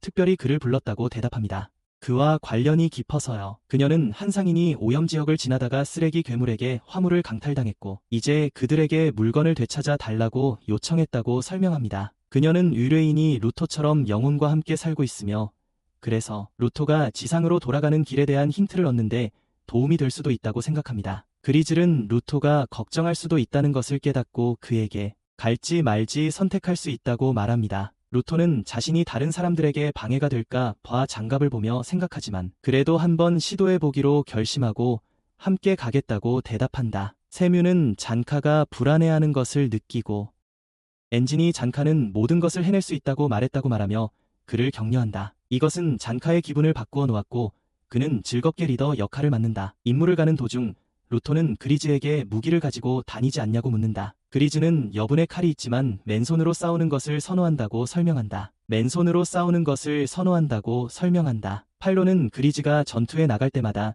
어떤 부적에 기도한다고 놀립니다. 그리즈가 자신의 물건을 보여주는 동안 갑자기 그들은 무서운 가면을 쓴 낯선 사람이 뒤에 서 있는 것을 보고 깜짝 놀랍니다. 낯선 사람은 자신이 의뢰인이라고 설명하며 모두가 자신의 요청을 위해 와줘서 고맙다고 말합니다. 그녀는 그들을 쓰레기 괴물 소굴로 안내할 것이라고 말합니다. 루토는 신이 나서 스페라이트에 대해 여러 질문을 쏟아냅니다. 상인 여성은 그저 짐을 싣고 오던 중이었다고 대답합니다. 구체를 건네받아 데려왔지만 그들이 의식이 없었기에 그녀조차도 그들을 걱정하고 있었어요. 루토는 심각한 표정으로 구체를 팔 생각이냐고 묻습니다. 상인 여성은 그런 짓은 하지 않는다며 오직 구체에만 관심이 있다고 분명히 말합니다. 일행이 상인을 따라가는 동안 잔카는 모든 것이 의심스럽다고 느낍니다. 쓰레기 괴물들은 보통 인간을 보면 공격하는데 인간을 죽이는 대신 납치까지 하는지 의아해합니다. 몇 걸음 지나지 않아 상인이 건물을 가리키며 모두에게 말합니다. 이곳에서 그녀가 쓰레기 괴물을 만났다고요. 잔카는 쓰레기 괴물이 어디든 숨어 있을 수 있으니 모두 무장하라고 합니다. 그들이 망설이며 건물 안으로 들어서는 순간 맞은편에서 누군가를 봅니다. 하지만 그들이 반응하기도 전에 상인 여자가 그들을 그쪽으로 밀기 시작합니다. 그 방향으로 모두가 맞은편 사람이 단지 인형이라는 것을 깨달을 때쯤 이미 너무 늦었고 바닥이 무너지면서 모두가 아래로 떨어집니다. 상인 아가씨는 뒤로 물러납니다. 루토는 정신을 차린 후 바닥이 왜 갑자기 진흙으로 변했는지 궁금해하고 소녀는 그들에게 괜찮냐고 정중하게 묻습니다. 그리스는 화를 내며 그녀에게 언급했던 스페라이트가 어디 있냐고 묻자 그녀는 웃으며 그들 앞에 있는 스페라이트를 가리키고 진흙으로 녹아내립니다. 그때 두 명의 수상한 인물이 보라색 램프를 들고 그들에게 다가오고 잔카는 이 모든 것이 약탈자들이 그들이 쫓는 스페라이트, 즉 루토를 잡기 위한 함정이었다는 것을 깨닫습니다. 루토는 약탈자가 무엇인지 혼란스러워하고 그리스는 그들이 단지 사소한 과거엔 산적이었지만 몇 년 전부터 비밀 실험을 시작하면서 전술이 바뀌었어. 게다가 최악인 건 그들이 모두 강한 자들이라는 거야. 그때 그는 부하 셋에게 탈출로를 찾으라고 명령하고 자신은 팔로우와 함께 루토를 지원해. 그 후 그는 잔카에게 강한 자들은 모두 자기 편이라고 말하고 루토는 잠시 걱정하지만 팔로우가 소리치자 다른 사람들과 함께 도망치기로 결정해. 도망치는 동안 루토는 자신들이 상대할 수 있다고 말하지만 그리스는 약탈자들은 아니라고 말해. 그들이 평범한 납치범들이 아니라는 걸 모르고 있어서 루토는 답답해합니다. 동시에 잔카는 약탈자들이 청소부들 중에 스페라이트가 있다는 걸 알아내는데 오래 걸리지 않을 거라는 걸 이미 알고 있었다고 말합니다. 그는 그들이 자신을 너무 빨리 찾아서 놀랐지만 자신을 팔면 평생 부자가 될 수 있으니 이해가 간다고 말합니다. 하지만 섬뜩한 여자는 그를 팔 생각이 없다고 밝힙니다. 대신 약탈자들은 스페라이트에 대한 정보를 원하고 가장 좋은 방법은 얻는다는 건 스페라이트에게 묻는 것, 특히 그가 어떻게 살아남았는지 알기 위해서죠. 살아서 장벽을 건넜는지. 잔카가 가면을 벗으며 스페라이트 따위는 신경도 안 쓴다고 말하고 주변에 쓰레기, 괴물이 없는지 확인합니다. 그녀가 진흙 인형들을 소환하며 확인해주고 그녀의 힘을 본 후 잔카는 땅이 진흙으로 변한 것이 그녀의 능력임을 금방 알아챕니다. 잔카는 자신의 생명장치를 재빨리 작동시키며 그녀의 물컹한 진흙 꼭두각시들과 상대하는 건 어렵지 않을 거라고 주장합니다. 여성 약탈자는 다른 동료를 진흙 괴물 안에 숨기고 잔카는 그에게 뒤에서 공격당합니다. 그녀의 동료는 잔카가 과신 때문에 자신을 잊었다며 비웃고 바로 그때 여성은 다른 약탈자를 다시 자신의 마리오네트 속에 위장시키고 잔카가 누가 진짜 그인지 알아내야 하는 숨바꼭질 게임을 합니다. 잔카는 다른 약탈자를 잡으려 사방으로 무기를 휘두르지만 매번 두들겨 맞고 결국 뒤로 밀려납니다. 그는 매우 화가 나서 여성에게 다가가려 헛된 시도를 합니다. 진흙에 갇히게 됩니다. 그녀는 그가 많이 움직이지 못하고 갇히도록 땅의 많은 부분을 진흙으로 만들었다고 설명합니다. 그는 많이 움직이지 못하고 갇히게 될 것입니다. 그녀는 잔카만이 자신에게 맞설 수 있는 유일한 존재이며 그를 처리하고 나면 이 페어라이트를 납치하는데 방해가 될 사람은 아무도 없을 것이라고 분명히 말합니다. 이 페어라이트를 납치하는데 방해가 될 사람은 아무도 없을 것이라고 분명히 말합니다. 잔카는 그녀의 어리석은 전술이 자신을 매우 짜증나게 한다고 큰 소리로 말하며 그녀의 말을 끊습니다. 자신을 매우 짜증나게 한다고 큰 소리로 말하며 그녀의 말을 끊습니다. 그가 그녀의 전략을 파악한 듯합니다. 그녀는 삽으로 진흙을 통제하고 동료는 중요한 도구로 피해를 입힌다고 설명합니다. 그는 그녀의 동료가 불안정한지면 이를 걸을 수 있게 해주는 설피를 신고 있다고 덧붙입니다. 이제 그들의 전술을 파악했으니 그들을 쓰러뜨릴 생각에 신이 난다고 합니다. 그 여성은 이를 조롱으로 받아들이고 잔카에게 상황이 더 힘들어질 거라고 경고하지만 그는 자신감을 잃지 않고 자신의 중요한 도구를 알고 있다고 답합니다. 매일 냄새를 맡고 훈련해서 훨씬 나아졌죠. 여자는 그의 긴 연설에 짜증이 나서 진흙 괴물들을 보내 공격하게 하지만 잔카는 재빨리 막대를 집어 땅에 내리칩니다. 그는 음파 진동을 이용해 침입자들의 위치를 파악한 다음 곧바로 그들에게 돌진하여 둘 다 순식간에 쓰러뜨립니다. 여자가 쓰러지자 그녀의 모든 애완 괴물들은 다시 진흙으로 변하고 잔카가 조금 우쭐해질 때쯤 그는 등 뒤에서 강한 존재감을 감지하는데 그 존재는 이전에 빨간 셔츠를 고문했던 사악한 남자였습니다. 한편 루토와 지지자들은 출구문에 도착했습니다. 그리스는 문을 열고 그곳에 계단이 있는 것을 발견한 다음 나머지 지지자들에게 위로 올라가 지원을 요청하고 자신은 잔카를 확인하기 위해 뒤에 남겠다고 지시합니다. 바로 그때 그들은 누군가 서둘러 그들에게 다가오는 것을 보고 장카일 것이라고 추측합니다. 그가 이미 침입자들을 처리했다고 생각하면서 말이죠. 하지만 그것은 적의 보스였습니다. 침입자는 루토를 조심스럽게 보며 그가 그들의 목표인지 확인합니다. 그는 출구문으로 뛰어올라 벽을 부수고 나가는 길을 막습니다. 루토를 영혼을 주는 자로 인식합니다. 그리스 루비아는 루토가 이제 청소부의 일부가 되었으며 그를 건드리면 그들 모두의 적이 될 것이라고 경고합니다. 악당은 경고를 무시하고 길치라서 늦었다고 말합니다. 길치라서 그는 이렇게 시간을 많이 줄 생각은 없었다고 주장하며 그들에게 다가가기 시작합니다. 그리스가 잔카의 행방을 묻지만 약탈자는 그를 무시합니다. 다시 돌아와 루토에게 그와 대화하고 싶어하는 사람이 있다고 말합니다. 약탈자는 루토의 마스크를 강제로 벗기며 이곳에는 쓰레기 같은 짐승은 없다고 말하고 루토가 잔카에 대해 묻자 악당은 그에게 살살 다루고 기절만 시켰다고 말합니다. 하지만 독 때문에 그가 힘들어할 수도 있다고 덧붙입니다. 약탈자는 자신의 생체 도구를 사용하여 손가락의 반지를 날카로운 발톱으로 변형시키며 루토에게 조용히 따라오라고 경고합니다. 두 지지자가 그를 붙잡으려 달려들지만 실패하고 땅에 세게 내동댕이 쳐졌다. 보스가 발톱을 다시 준비하는 동안 그리스는 루토 앞에 나서서 팀을 무슨 수를 써서라도 지키겠다고 맹세한다. 보스는 발톱을 내리고 이른바 약한 청소부들의 지지자들이 쓸모없고 아무것도 지킬 수 없다고 말하며 조롱한다.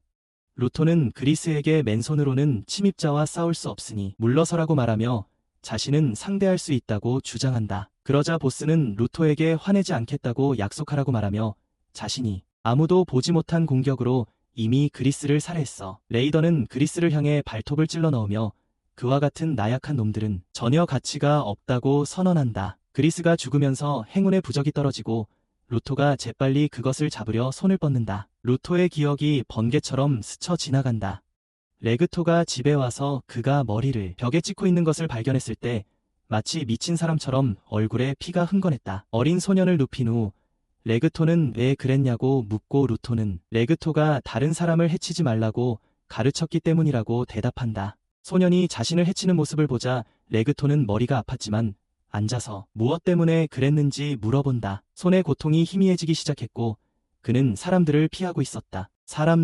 루토는 특별한 것은 없지만 마음속에 불타는 증오심만 품고 있을 뿐 누가 왜 그러냐고 물어도 말로 표현할 수 없다고 한다. 그 말을 들은 레그토는 소년이 부모에게 버림받았다고 생각하고 그 때문에 자신이 쓸모없다고 믿게 되었으며 자신 같은 아이는 그런 무거운 짐을 감당할 수 없다고 이해한다. 그러자 루토는 가치 없느니 무슨 뜻이냐고 묻지만 레그토는 그를 치료하고 밖으로 데려가기로 한다. 루토가 슬퍼하는 이유 중 하나는 재미있는 일이 없다는 것이었기 때문이다. 밖에서 진정으로 즐길 수 있는 것을 찾을 때까지 모든 것을 발견해야 한다고 말한다.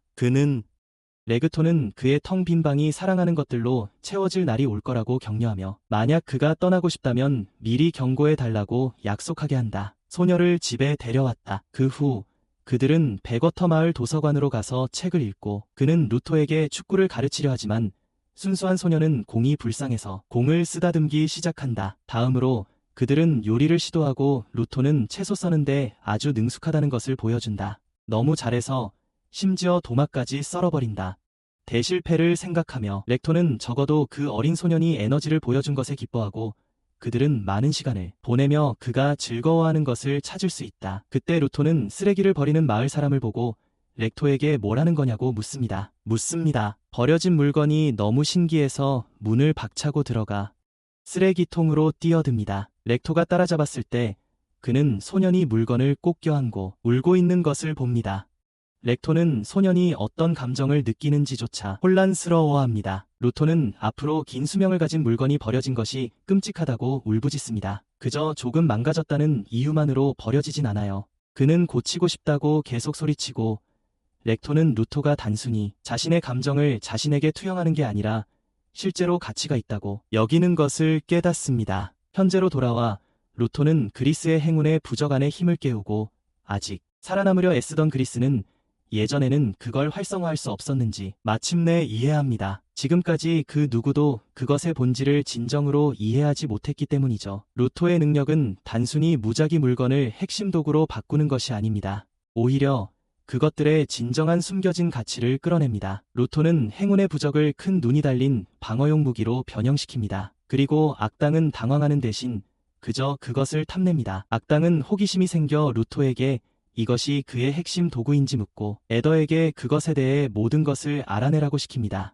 한편 다른 조력자는 그리스를 안전한 곳으로 옮기고 그에게 약간의 응급처치를 해주려고 합니다. 루토는 자신이 진정으로 하고 싶은 일을 깨닫게 된 계기가 그리스였다는 것을 기억하고 그리스가 자신에게 그것을 보여주지 않았다면 여전히 방황하고 있었을 것이라고 생각한다. 이런 생각을 하며 루토는 적을 강하게 공격할 준비를 한다. 레이더는 강한 기벌을 좋아한다며 발톱을 내밀고 자신을 소개한다. 자버한 거라고.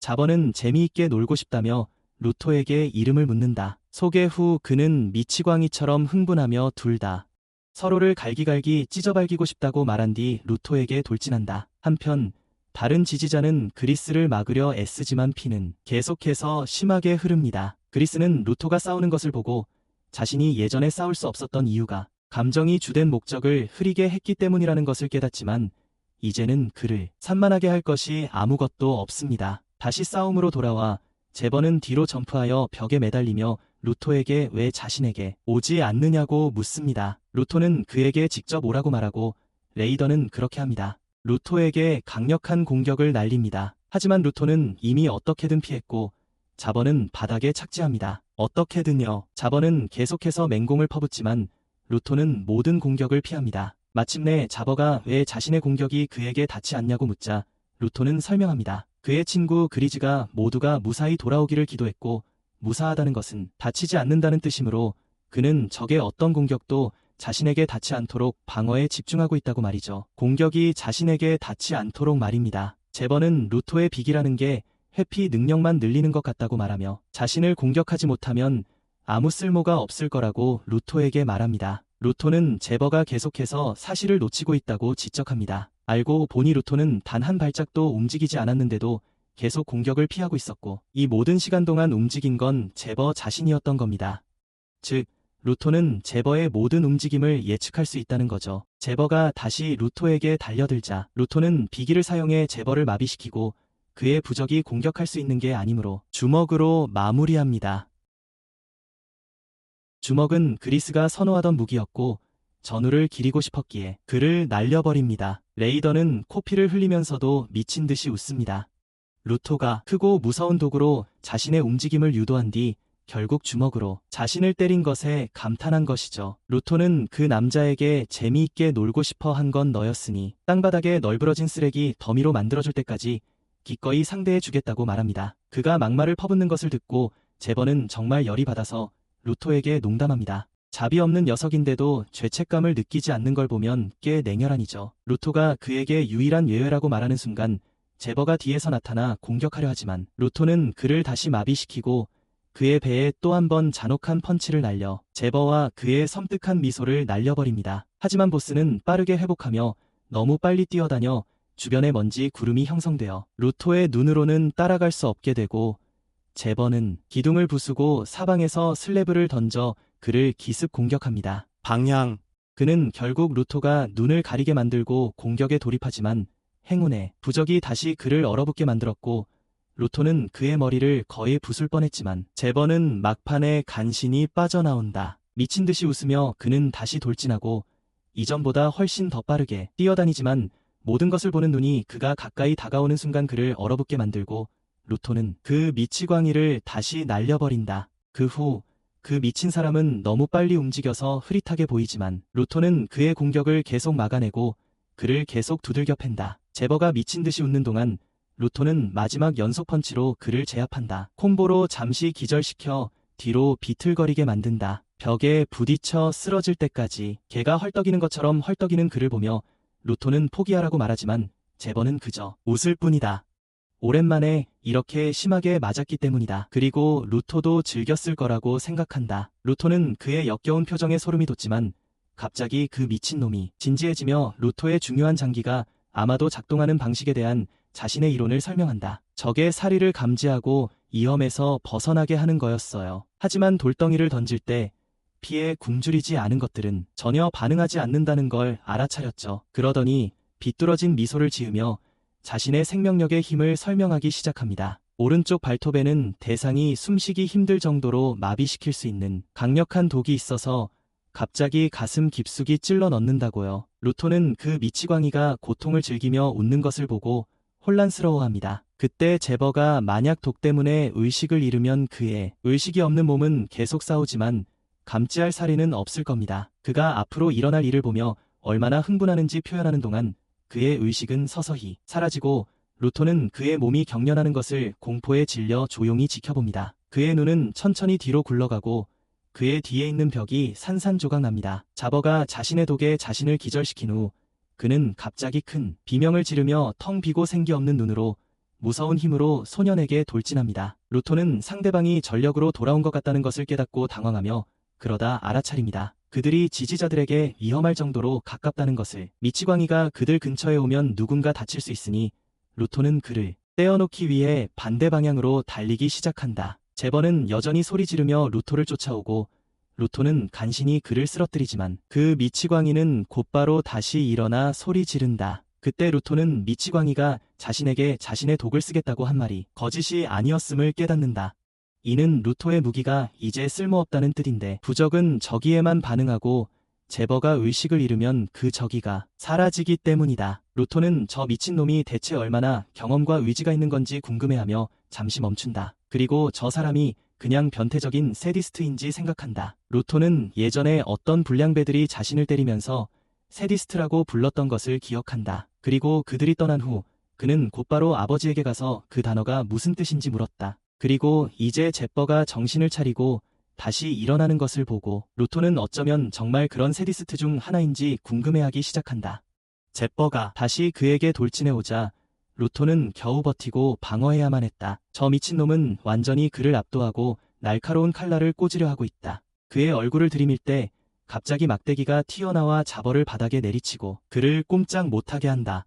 루토는 즉시 그 무기가 젠카의 것임을 알아차리고 젠카 본인이 나타나 자신은 그렇게 쉽게 쓰러지지 않을 것이라고 주장하며 루토에게 태그를 준비하라고 말한다. 루토는 젠카 옆으로 뛰어돌아와 그가 겨우 버티고 있는 것 같다고 지적하지만 젠카는 괜찮다며 대수롭지 않게 여기고 자신을 깔보지 말라고 말한다. 그를 깔보지 말라고 말한다. 그리고 루토가 자신의 바이탈 파워를 사용할 때가 된 것 같다고 덧붙인다. 상황이 안 좋으니 악기를 사용하라고 합니다. 루토는 진짜 문제는 자신의 능력이 무의식 상태의 미치광이에게는 통하지 않는다는 것이고 지금은 겨우 공격을 피하고 있을 뿐이라고 주장합니다.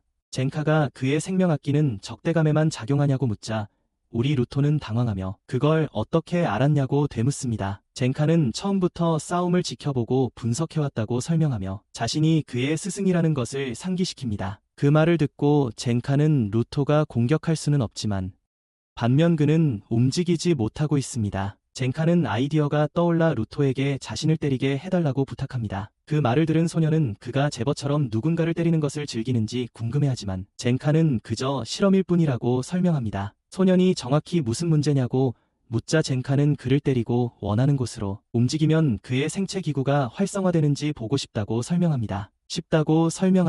만약 그렇게 된다면 그는 긴 막대기를 사용하여 그 미치광이를 제압할 수 있습니다. 루토는 안 되면 괜히 맞기만 한다고 지적하고 젠카는 어쩔 수 없다고 대답한다. 그때 제버가 막대기에서 풀려나 그들에게 곧장 돌진하고 발톱 한 번 휘둘러 두꺼운 기둥을 파괴한다. 그들이 비켜서는 동안 젠카는 루토에게 발톱이 자신을 긁지 않도록 하라고 명령한다. 아주 살짝만 닿아도 바닥에서 꿈틀거릴 것이기 때문이다. 부러진 무기는 젠카를 화나게 하고 루토는 그를 비웃는다. 그 말을 들은 젠카는 루토가 자초한 일이라며 소년에게 달려들어 때리려 하지만 전지한이 그를 공중에서 얼려 제버에게 던져버리고 제버는 그를 다음 벽으로 날려버립니다. 청소부 듀오는 어떻게 그런 일이 가능한지 충격에 빠지지만 루토는 젠카가 자신을 진심으로 다치게 하려 했다는 사실에 화가 납니다. 그의 스승은 그것을 필요한 실험이라고 얼버무리고는 그들이 훌륭한 팀이 될 것이라고 깨닫고 전력을 다해 진정한 재미를 느낄 날을 고대합니다. 제버가 일어나 전속력으로 돌진하자 젠카는 루토의 머리를 수박처럼 부수려 합니다. 그러자 루토는 자신의 힘을 이용해 젠카를 보스에게 날려버리고 보스는 땅에 세게 처박힙니다. 젠카는 루토의 사정거리에 감탄하지만 좀 더 부드럽게 하라고 말합니다. 루토는 자신의 사전엔 부드러움이란 없다고 답하며 젠카에게 곧장 달려듭니다. 젠카는 격분하여 루토를 다시 한번 때려눕힐 준비를 합니다. 이전처럼 루토는 젠카를 엄청난 속도로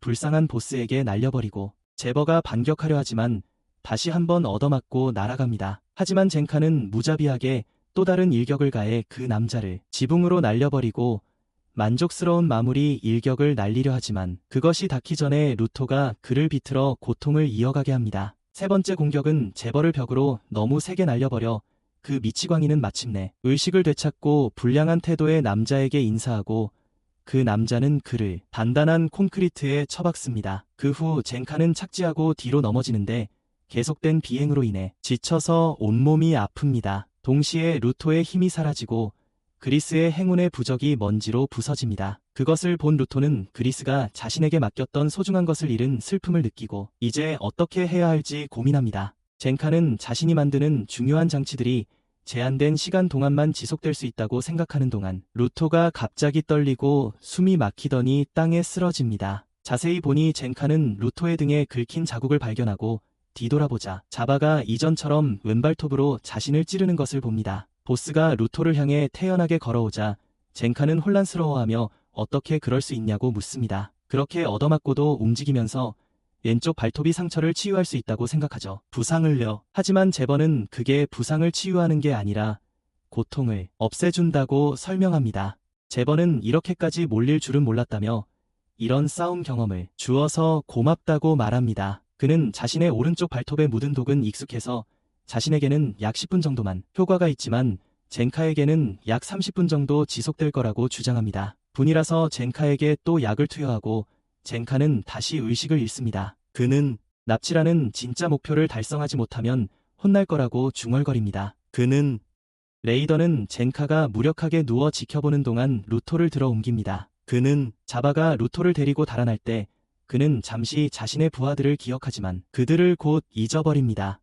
루토는 움직이려 애쓰지만 움직일 수 없습니다. 소녀는 자신 때문에 그리스와 다른 사람들이 다쳤다고 걱정합니다. 제버는 웃으며 뛰어오르지만 갑자기 건물 안이 아니라 밖에 있다는 것을 깨닫습니다. 건물 안에 있는 것이 아니라 주위를 둘러보던 그는 가위를 들고 서 있는 료를 발견하고 그가 반응하기도 전에 우산이 그를 강타하며 뒤로 날려버리고 루토를 떨어뜨립니다. 엔진이 나서서 청소할 일이 있다고 말하고 레이더는 기절한 채 누워 있습니다. 엔진은 건물이 깊숙이 묻혀 있어서 초커를 사용할 수 없다고 설명합니다. 외부와 연락할 수 있는 곳으로 그는 레이더가 친구들을 땅속에 가두어 통신을 차단한 것에 대해 꾸짖습니다. 다행히 톰을 포함한 먼저 탈출한 지지자들이 근처 마을에서 그의 휴대폰을 찾아 지원을 요청할 수 있었습니다. 그렇지 않았다면 아무도 알아차리지 못했을 것입니다. 톰은 그리와 젠카가 아직 거기에 있어야 한다고 주장하며 걱정합니다.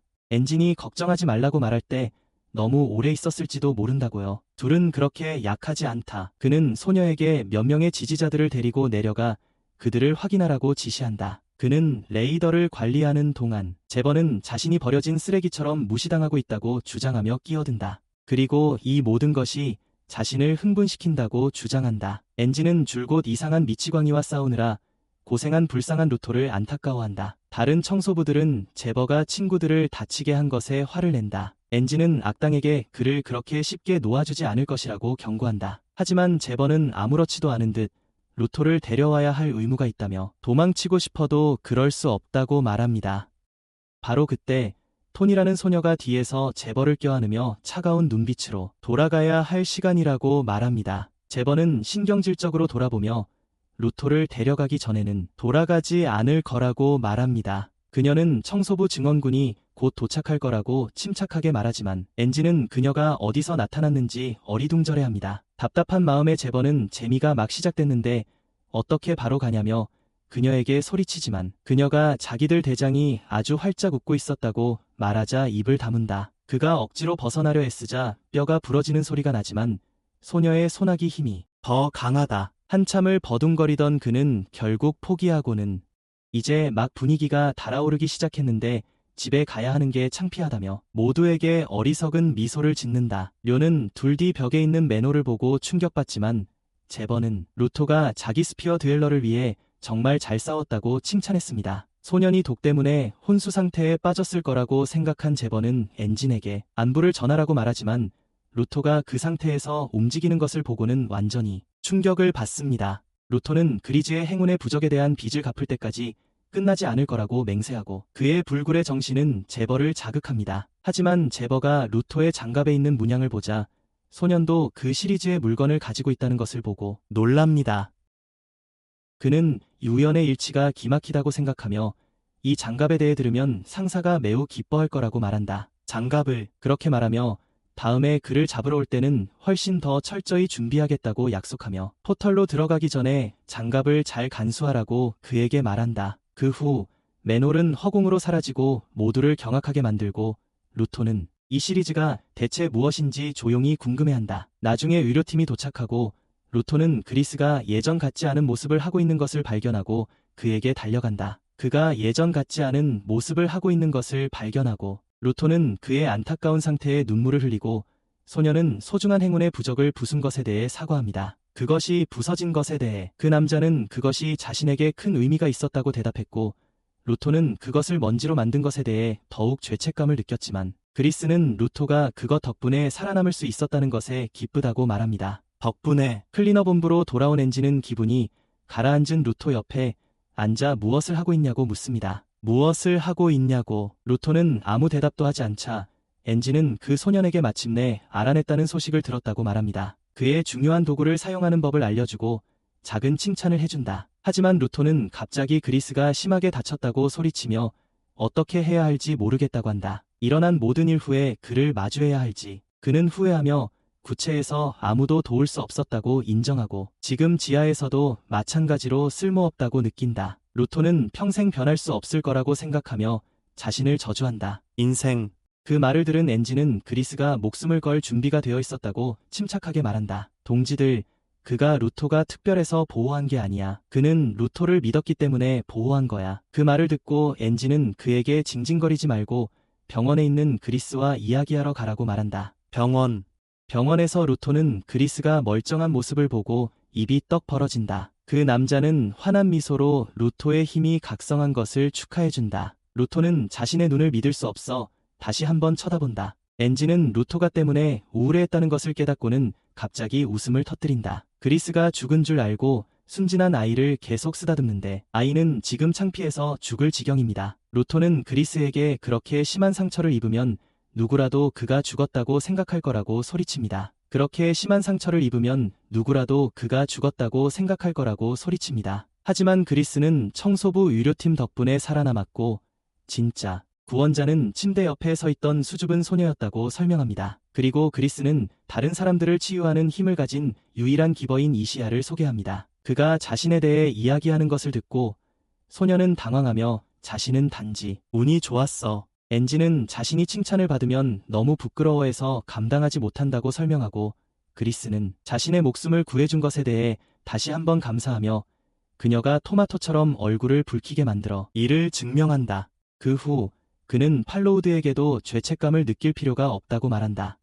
왜냐하면 그 역시 습격자의 치명적인 공격으로부터 자신을 구해줬기 때문이다. 그의 따뜻한 말에 젊은 서포터는 눈물을 글썽이고 그는 잔카로 습격자에게 제대로 된 한 방을 먹인 루토에게 경의를 표하기 위해 다시 돌아본다. 그 후 그리즈는 루토에게 행운의 부적은 잊으라고 말합니다. 루토가 진정한 가치를 알아볼 것을 알기에 기꺼이 주었다고 합니다. 그 말을 듣고 루토의 죄책감은 사라지고 그리즈가 살아남아 다행이라고 말합니다. 그때 엔지는 모두에게 약탈자들과 청소부들 간의 싸움이 시작되었으니 앞으로 전장에서 쓰레기 괴물들만이 적이 아닐 것이라고 말합니다. 그가 새로운 정보를 공개하려는 순간 거대한 남자가 방으로 들어와 약탈자들도 구체를 노리는 것 같다고 말합니다. 루토가 그가 누구냐고 재빨리 묻자 엔지는 그가 사장님, 루토는 사장님이 바로 앞에 서 있다는 사실을 받아들이는데 꼬박 1분이 걸립니다. 그 앞에 사장님은 루토가 처음 합류했을 때 자리를 비웠던 것에 대해 사과하고 자신을 아르카 코르부스라고 소개합니다. 그는 겉모습은 그렇지 않더라도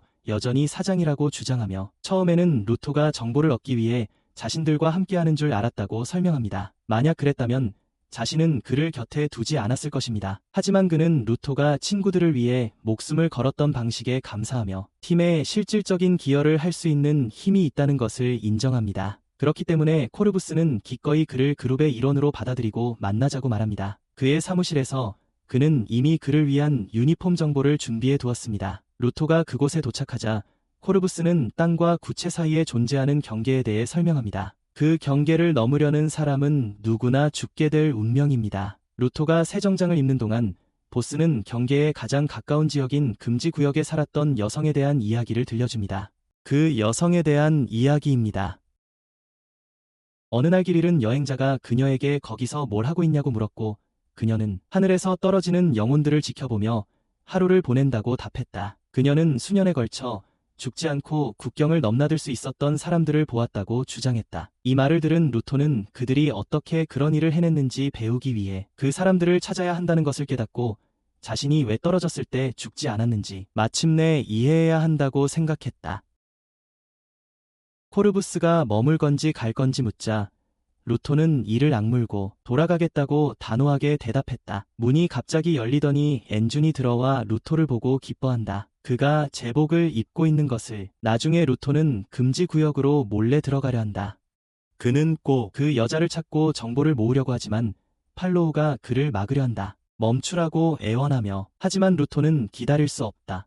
그는 가능한 한 빨리 돌아갈 방법을 찾고 싶을 뿐이다. 엔준이 나서서 진정하라고 말하며 정말로 가고 싶다면 그럼 적어도 준비는 해야지. 그는 루토에게 아무 정보도 얻지 않고 능력도 시험하지 않고 그곳으로 갈 생각이냐고 묻고 죽고 싶냐고 묻는다. 엔준은 루토에게 자신의 약점과 한계를 이해해야 한다고 설득하고 루토가 함께 갈 거냐고 묻자 엔준은 그렇다고 대답하며 혼자 가는 것은 자살 행위일 뿐이라고 경고한다. 루토가 엔준이 예전에 혼자 그곳에 갔던 것을 떠올리자 엔준은 직접 설명한다. 사냥 외에도 청소부들은 쓰레기 괴물에 대한 정보도 수집해야 한다고 말이다. 습격자들처럼 말이죠. 루토는 습격자 같은 사람들이 어떻게 베푸는 사람이 될 수 있는지 한탄하지만 엔준은 모든 사람이 친절하거나 다정한 건 아니라고 단호하게 말합니다. 그는 외모가 멋진 사람들이 물건을 함부로 버리는 반면 험악해 보이는 사람들은 가진 것을 아낀다고 설명합니다. 그는 베푸는 사람이 되는 것과 좋고 나쁨은 아무 상관이 없다고 분명히 합니다. 루토는 자신이 뭔가 잘못했나 싶어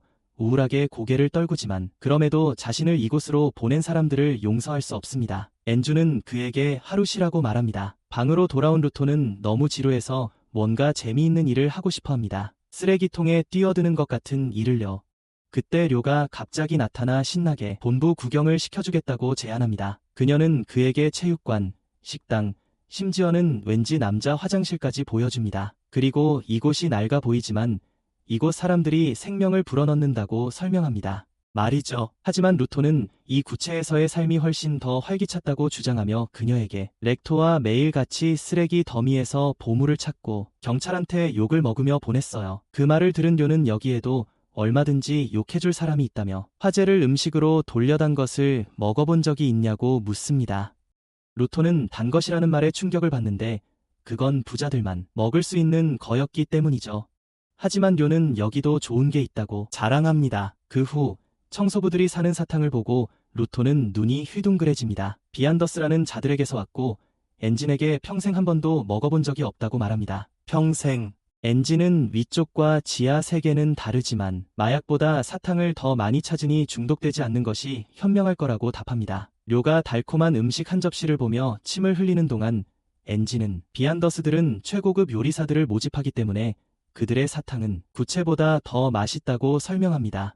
다음으로 료는 루토에게 맛을 보라고 유혹하고 그는 천천히 한 조각을 입으로 가져갑니다. 기대감에 떨고 있었다. 그 순간 루토의 영혼은 거의 천국에 올라가 쿠키 몬스터처럼 사탕을 먹어치우기 시작할 뻔했다. 너무 맛있어서 그의 손이 저절로 움직일 정도였다. 그것을 본 엔진은 그에게 천천히 먹으라고 경고했지만 그렇지 않으면 살이 찔 것이라고 했다. 하지만 그를 마침내 멈추게 한 것은 공갈적 꼭지를 빨고 있는 아이의 얼음처럼 차가운 눈빛이었다. 그 눈빛은 루토로 하여금 자신도 그 아이가 자기 사탕을 노리는 건 아닌지 궁금하게 만들었고 그래서 그는 자신을 억지로 달콤한 것을 좋아하는 동료에게 막대 사탕을 건네주게 했지만 아이는 그것을 쳐냈다. 손에서 떨어뜨리고 무례하게 루토에게 다른 것을 달라고 명령하자 정말 신경을 건드린다. 신경을 건드린다. 나중에 젠카는 엔진과 료가 루토의 사탕 중독에 대해 이야기하는 것을 엿듣지만 자신 앞에 문틈으로 뚱뚱한 덩어리가 빠져나오는 것을 보기 전까지는 무시하기로 한다. 문틈으로 빠져나오는 것을 보기 전까지는 침입자가 있다고 소리치지만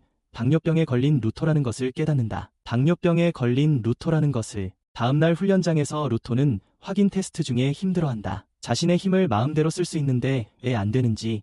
익숙해졌는데도 말이죠. 익숙해졌는데도. 젠카는 그에게 잡동사니를 잔뜩 가져다주며 원하는 걸 골라 다시 시도해보라고 합니다. 다시. 루토는 삼각형 모양의 금속 조각을 집어들고 힘을 쏟아붓자 이번에는 정말로 작동하며 물건이 조금 커집니다. 엔진은 젠카의 말이 맞았을지도 모른다고 인정하며 그를 스승으로 인정합니다. 그러자 젠카는 루토에게 여러 가지를 동시에 무기화해보라고 제안합니다. 놀랍게도 작동합니다. 처음엔 차추전자, 그 다음엔 인형으로.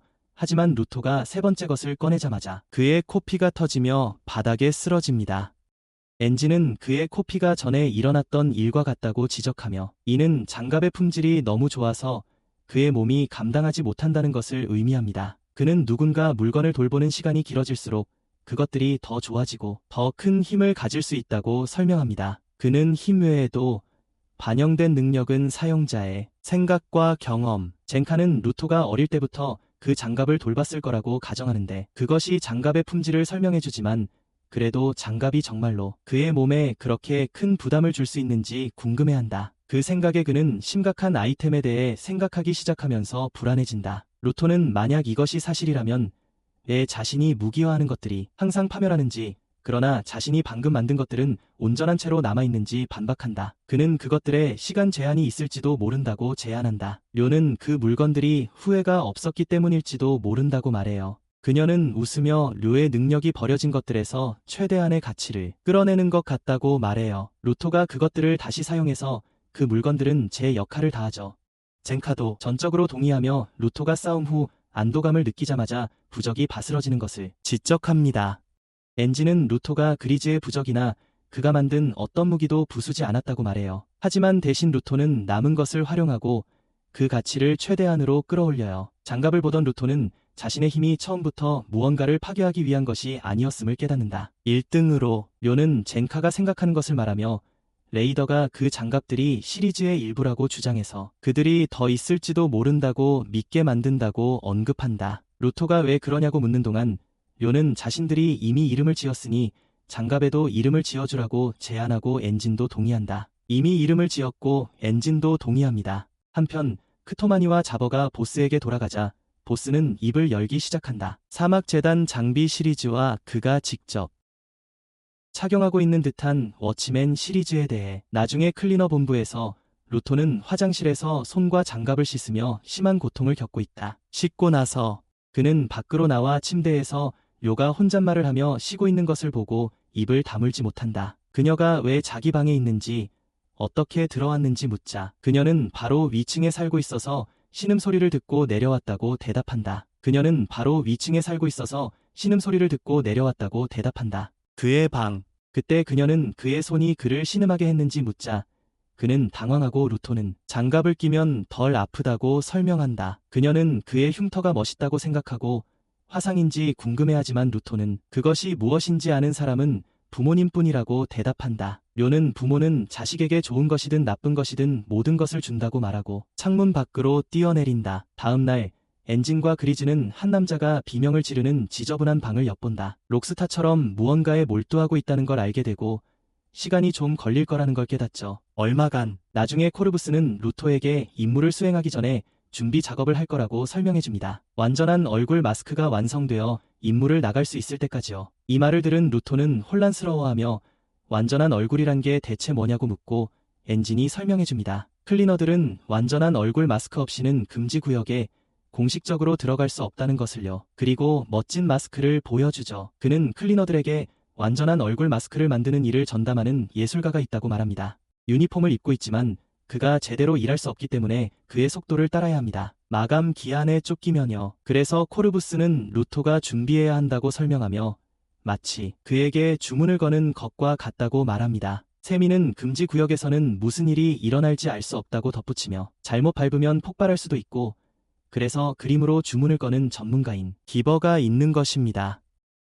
그 순간 그녀는 코르부스가 그에게 준 이후로 그가 항상 본부에 머물렀던 것을 기억합니다. 자유롭게 그림을 그릴 수 있도록 허락해줬는데 한동안 돌아오지 않고 있어요. 네. 이 말을 들은 엔지는 매번 그에게 가는 것이 귀찮다고 생각하고 루토에게 캔버스타운이라는 그래피티 도시로 향한다고 말한 다음 금지 구역에서 그 여자를 찾기 위해 함께 갈 클리너들을 소개합니다. 그때 료와 장카가 헐크처럼 보이는 남자와 함께 나타나고 그 남자는 뒤에 우뚝 서 있습니다. 엔지는 료와 장카가 아쿠타 팀에 합류하고 델만과 탐지는 이글 팀을 구성할 거고 세 번째는 서포터 팀이 될 거예요. 서포터는 보통 팀에 5명의 멤버가 있지만 그들은 대신 보상하고 있어요. 금지 구역으로 임무를 수행하러 가는 가장 많은 기벌을 가진 스쿼드를 구성함으로써 금지 구역으로 바로 그때 델먼이 루토에게 다가가서 그가 그 소년이 겪었던 지옥에 대해 들었다고 소리쳐요. 그의 동료들을 나쁘게 대하는 사람들을 싫어한다고 말하기 전에 불타는 열정을 가진 사람들을 사랑하기 때문에 루토가 지금 당장 자기 팀에 합류하길 원해요. 지금 당장. 하지만 탐지는 거구에게 진정하라고 말합니다. 엔진이 이미 루토가 아쿠타 팀에 합류할 것이라고 말했고 루토에게 델만이 겉보기와는 달리 좋은 사람이라고 확신시켜줍니다. 그는 자신도 열정적인 사람들을 좋아하고 루토가 합류하기를 원한다고 인정하며 엔진은 그들에게 자신들이 얼마나 열정적인지 보여주라고 말합니다. 그 말을 듣고 장카는 아무렇지 않게 기마개를 끼고 그곳을 떠나고 루토는 극도로 혼란스러워합니다. 다음으로 델만은 이를 갈며 몸을 풀고 모두에게 소리치며 분위기를 띄웁니다. 위험한 캔버스 타운으로 가는 여정이지만 절대 지지 않을 거예요. 왜냐하면 우리는 클리너이고 클리너는 절대 지지 않으니까요. 다른 팀들이 모두 흥분하는 가운데 루토는 델먼의 열정적인 연설에 고막이 터질 것 같은 충격을 받고 정신이 나가버립니다. 결국 함께 흥분 대열에 합류하죠. 나중에 팀은 벤을 타고 출발하고 지나가면서 그래피티를 그리던 두 예술가를 사다리에서 떨어뜨릴 뻔합니다. 마침내 캔버스 타운이 시야에 들어오자 루토의 눈은 경이로움에 휘둥그레집니다. 엔진은 정문 바로 앞에 벤을 멋지게 드리프트하며 주차하고 루토는 모든 지하 도시가 같은 방식으로 지어졌는지 묻자 탐지는 큰 도시들은 위에서 떨어지는 쓰레기로부터 모두를 보호하기 위해 보통 돔 모양으로 되어 있다고 설명합니다. 그래서 개방된 곳에 사는 많은 사람들이 종종 무작위로 쏟아지는 쓰레기에 깔려 죽는다고 하자 소녀는 슬퍼합니다. 그 후 그들은 대머리 남자가 정문이 활짝 열려 있는데도 이상한 마을에 들어갈 수 없어서 매우 혼란스러워하는 것을 봅니다. 다른 남자는 그를 믿지 않다가 세게 부딪히자 똑같이 놀랍니다. 보이지 않는 벽에 부딪힙니다. 무엇이 잘못된 건지 의아해할 때 그들은 엔진 일행이 아무렇지 않게 걸어 들어가는 것을 보고 바보가 된 기분이 듭니다. 루토의 혼란스러운 표정을 본 엔진은 너무 많이 생각하지 말고 그냥 걸어 들어오라고 말합니다. 이상한 생각을 하지 않는 한 누구든지 들어오고 나갈 수 있다고 하면서 그는 그렇게 들어갑니다. 활기찬 도시 안에서 루토는 사방에 있는 다채로운 그림들에 놀라고 료는 그것들이 매번 자신을 감동시킨다고 말합니다. 엔진은 이 마을이 다른 사람들을 방해하거나 귀찮게 하지 않고 자유롭게 그림을 그리고 싶어하는 모든 사람들을 위해 지어졌다고 설명합니다. 그 말을 듣고 루토는 그림을 보러 온 것이냐고 묻지만 엔진은 그를 정정하며 사실 그들은 캔버스 타운에 살면서 자신이 그린 것에 마법을 거는 특별한 능력을 가진 기벌을 만나러 왔다고 말합니다. 그 말을 듣고 소녀는 꽤 혼란스러워하자 엔진은 만약 예술가가 벽이 한 번의 공격을 무효화할 수 있다고 생각하는 것처럼 어떤 생각에 정말 집중하면 그의 그림이 그 생각을 현실로 만드는 마법을 걸 수 있다고 설명합니다. 엔진은 루토에게 마을에 들어오지 못한 두 광대 이야기를 꺼내며 설명합니다. 그것은 악한 의도를 가진 사람은 누구든 들어오지 못하게 막는 기버의 마법 때문이었고 엔진이 자신의 중요한 도구가 얼마나 독특한지에 대해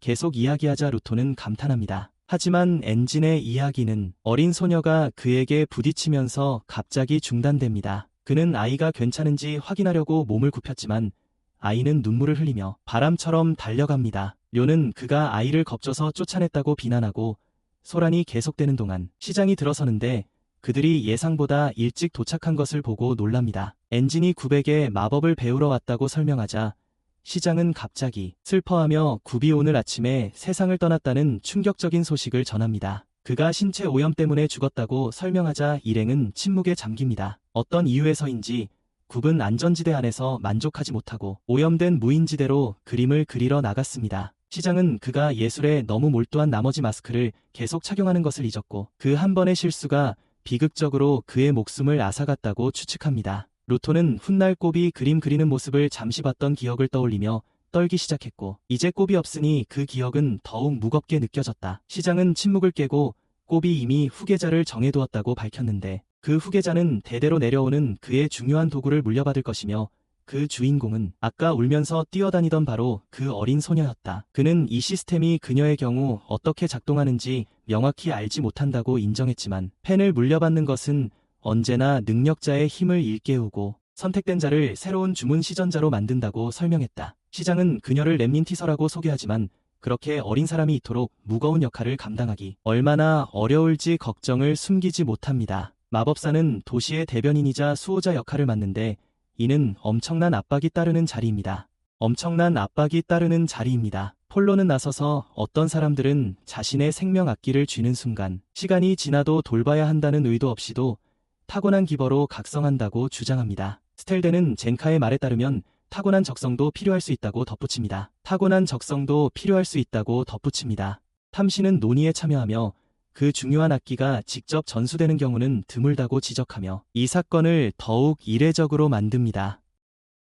이 모든 이유로 시장은 유감스럽게도 당분간 도움을 줄 수 없다고 말하지만 엔지는 서두를 필요가 없다고 그를 안심시킵니다. 시장님은 계속해서 렘닌과 가가 늘 너무 가까워서 사람들이 그들을 형제라고 착각할 수도 있다고 설명합니다. 그렇게 말하면서 그는 눈물을 터뜨리며 가가 얼마나 그림 그리기를 좋아했는지 회상합니다. 그것이 요청이었든 단순히 그의 자신의 바람이었든 말이죠. 그것이 요청이었든 단순히 그의 자신의 바람이었든 말이죠. 그 자신은 예술가가 아니었지만 도시를 보존하기 위해 시장이 되었다고 인정합니다. 그 아름다운 광경을 엔지는 또한 가에 대한 자신의 기억 속으로 빠져들어 그가 활짝 웃으며 그림을 그리던 모습과 생기 넘치게 뛰어다니던 모습을 기억하며 다시는 볼 수 없을지도 모른다는 생각에 깊은 슬픔을 느낍니다. 정신을 차린 엔지는 이제 돌아가야 한다고 말하지만 떠나기 전에 그는 새로운 후계자에게 몸조심하라고 렘닌에게 말하며 다시 찾아오겠다고 약속합니다. 그 순간 소녀는 갑자기 벌떡 일어나서 더 이상 그런 어두운 생각은 하지 않겠다고 선언합니다. 대신 그녀는 시장의 손에서 펜을 낚아채서 그림을 그리러 달려가기 전에 축하해야 한다고 주장합니다. 시장과 다른 모든 사람들은 렘닌을 따라 옥상으로 올라가고 그녀는 결의에 찬 눈으로 그림을 그리기 시작합니다. 그녀는 가의 죽음이 슬프지만 모두가 여기 아래에서 울고 슬픔에 잠겨 있다면 가 자신도 편안하게 사후 세계를 즐길 수 있도록 그래서 그녀는 슬픔에 잠겨 있지 않고 펜을 높이 들어 올립니다. 그것을 열기 전에 그 순간 찬란한 빛이 터져 나오고 펜은 무기로 변합니다. 렘닌은 즐겁게 옥상에 그림을 그립니다. 그녀는 즐겁게 작업을 마치고 눈부신 그림을 그립니다. 불꽃놀이가 터져 도시 위 하늘을 밝은 색으로 물들입니다. 아래에 있는 모든 사람에게 이제 축하하고 함께 파티를 할 시간이라고 큰 소리로 외칩니다. 함께 불꽃놀이가 하늘을 수놓고 거리에서 웃음소리가 들려오자 도시 전체가 들썩입니다. 시장은 미소를 지으며 엔진에게 돌아서서 진심으로 사과하며 이 모든 일 후에 엔진이 곧 주문을 받지 못할 것 같다고 인정합니다. 엔진은 단순히 수락하며 이곳은 자유와 기쁨의 도시로 오랫동안 알려진 캄따시라고 상기시킵니다. 얼마 후 렘닌은 루토를 완전히 바보로 만든 것에 자부심을 느끼고 주문을 어디에 그려야 하는지 묻습니다. 루토는 그 작은 녀석에게 얼굴에 무슨 짓을 했냐고 화를 내지만 그녀는 계속 낄낄거리고 그를 더욱 화나게 합니다. 그것을 본 엔지는 그녀가 고브를 너무나도 닮았기에 주문술사가 되려면 어떤 성격이 필요한지 더 잘 이해하게 되고 시장은 그들이 너무나도 쾌활해서 아무도 그들의 미소를 훔칠 수 없다고 동의합니다. 그 후 렘닌은 최선을 다하겠다고 약속하고 그것은 엔진을 궁금하게 만듭니다. 그녀가 몇 대째 마법사인지 묻자 시장이 그를 놀라게 하며 아이가 6대째라고 말합니다. 아이가 6대째라고 말합니다. 그러자 렘닌은 자신이 힘을 빌리는 대상이 허락해야만 힘이 발휘된다고 말하며 그래서 마을 벽에 그림을 그릴 때도 허락을 받아야 한다고 덧붙입니다. 마을 벽에 그림을 그릴 때도 허락을 받아야 한다고 덧붙입니다. 엔지는 곰도 그랬다며 기억을 떠올리고 시장은 물려받은 능력은 이전 사용자와 대부분 같지만 세대마다 큰 차이는 없다고 말합니다. 세대마다 큰 차이는 없다고 말합니다. 그 말을 들은 엔지는 생명악기의 능력이 주문 시전자의 생각에 따라 변해야 한다고 생각하며 생명악기가 어떻게 유전되는지에 대한 이론을 세운다. 하지만 렘닌은 그를 가로막고 그들의 상상력이 너무 뛰어나서 그림들은 보통 같은 것을 나타낸다고 바로잡는다. 그녀는 압력을 나타내기 위해 풍선을, 갈등을 나타내기 위해 꽃을 사용할 수 있으며 창의적인 그림 뒤에 진짜 의미를 숨기는 것이 아주 재미있다고 말한다. 그렇기 때문에 그녀는 이전 세대들이 항상 그 악기들을 선택했다고 믿는다. 가장 창의적이고 재미있는 상상력을 발휘할 것이고 그녀도 마찬가지일 것입니다. 엔지는 그녀가 한 말을 한마디도 이해하지 못했지만 그녀가 의미한 바를 깨닫습니다. 마법사들의 생각이 일치하면 능력이 일치한다는 것을요. 하지만 그것은 렘린을 불쾌하게 합니다. 왜냐하면 그녀는 그들이 원하는 대로 자유롭게 그림을 그릴 수 있고 완전히 독창적이라고 생각하기 때문입니다. 이 모든 것이 엔진을 완전히 혼란스럽게 만들자 시장이 그가 너무 깊이 예술가 빙산 속으로 빠져들기 전에 막습니다. 그와 함께 루토는 셔츠를 벗고 렘린은 자신이 해야 할 일을 확인합니다. 그를 한 번에 당하지 않게 막아줄 그림을 그리겠다고 하며 신나서 붓뚜껑을 열어요. 붓이 갑자기 불타며 조각 도구로 변하자 엔진은 당황해요. 그걸 본 시장이 왜 평소처럼 붓이 아닌 다른 도구로 변했냐고 묻자 렘린은 자신의 일을 하기 위해선 어떤 도구든 사용한다며 대답해요. 작업을 해요. 엔진은 어린아이가 마법을 걸어 도구를 변형시키는 것에 놀라워해요. 맘대로 하라고 했지만 결국 루토의 피부에 새기지 않기로 하고 단순한 붓으로 바꾼다. 아이는 그의 등에 그릴 수 있는 모든 재미있는 것들을 생각하며 웃고 루토는 둘이 절대 안 맞을 거라는 걸 깨닫지만 엔진은 이미 그녀를 많이 좋아한다. 나중에 엔진은 시장과 어린 마법사에게 한 번에 9명에게 그림을 그리게 하고 그 어린이를 완전히 지치게 한 것에 대해 사과한다. 그들은 모두 함께 성문으로 향하는데 그곳에는 여전히 2명의 불량배가 갇혀있다. 그리고 그들이 어린 소녀의 손에 전설적인 펜을 든 것을 보면 시장이 아무나에게 넘겨줬다고 화를 냅니다. 하찮은 사람에게 반다나 가이는 완벽한 미술대회에서 여러 번 우승했고 캔버스에 왔다고 자랑합니다. 펜을 물려받기 위해 시티로 그가 소리 지르고 얼굴에 침을 뱉는 소리를 듣고 시장은 그 얼간이에게 입닥치라고 말합니다. 그들처럼 인기를 쫓는 바보들을 내쫓기 위해 벽이 만들어졌기 때문입니다. 그들이 떠날 때까지 1분 동안 저주합니다. 그렇게 모두 벤에 올라타고 엔진은 시장에게 진정하라고 말합니다. 혈관이 터지고 렘린은 그냥 문을 피하라고 농담한다. 떠나기 전에 루토는 즐거웠다고 인정하고 렘린은 언젠가 본부에서 일하러 오겠다고 약속한다. 일하러 오겠다고. 떠난 후 루토는 엔진에게 청소본부로 돌아가는지 묻고 엔진은 그렇다고 대답하지만 가는 길에 그를 위해 간식을 좀 사갈 계획이라고 한다. 간식을 좀 사갈 계획이라고 한다. 루토는 그것이 무엇일지 궁금해하고 곧 온갖 종류의 폐기물로 가득 찬 쓰레기 창고에 있게 된다. 온갖 종류의 폐기물로 가득 찬 루토에게 그곳은 금광이나 다름없어 보였고 그는 재빨리 뛰어들어 자신을 위한 물건들을 집어들었다. 쓰레기 더미 위에는 텔레비전이 있었는데 거기에는 사악해 보이는 남자가 수상한 일을 꾸미는 악당들의 두목으로 보였다. 그들이 마침내 본부로 돌아왔을 때 그들은 어떤 성과를 축하하는 남자의 시끄러운 비명소리에 환영받았다. 루토는 접수원에게 그에 대해 물었고 세미는 캔버스 타운에서 일어났던 일에 대해 그에게 잠시 공감했지만 그녀의 말은 그 순간에 끊겼다. 남자가 소리치며 맞춤 마스크를 만들겠다고 한다. 엔진은 그를 어거스트라고 소개하며 그가 청소부들의 장비를 만드는 책임자라고 설명한다. 엔진은 루토의 마스크가 이미 준비된 것 같다고 덧붙이고 어거스트는 자신이 일을 아주 영리하게 마쳤다고 자랑스럽게 자화자찬한다. 그는 루토에게 그가 잠든 사이에 몰래방에 들어가서 모든 치수를 쟀다고 고백한다. 엔진은 루토에게 그와 같은 영혼들은 적어도 문을 잠가야 한다고 놀린다. 하지만 루토는 웃으며 이 아이를 방심하게 만드는 데는 잠이 들었을 때조차 많은 노력이 필요하다고 인정합니다. 바로 그때 어거스트의 여동생 아이샤가 달려와 모두에게 너무 많은 문제를 일으키지 말라고 꾸짖습니다. 그 후 그들은 모두 지하실로 향합니다. 하지만 루토는 여전히 이전의 비명과 고함 때문에 기분이 좋지 않습니다. 엔진은 그를 멈춰 세우고 초커를 벗으라고 요청합니다. 한 명씩 손가락을 깨물어 피 한 방울을 내서 초커에 묻혀 완전히 녹을 때까지 바른다. 엔진은 이것이 전화기처럼 통신하는 역할을 한다고 설명한다. 루토는 그래서 모두 초커를 하고 다니는 거냐고 묻고 료는 피로 맺는 의식이 우정을 더 깊게 한다고 덧붙인다.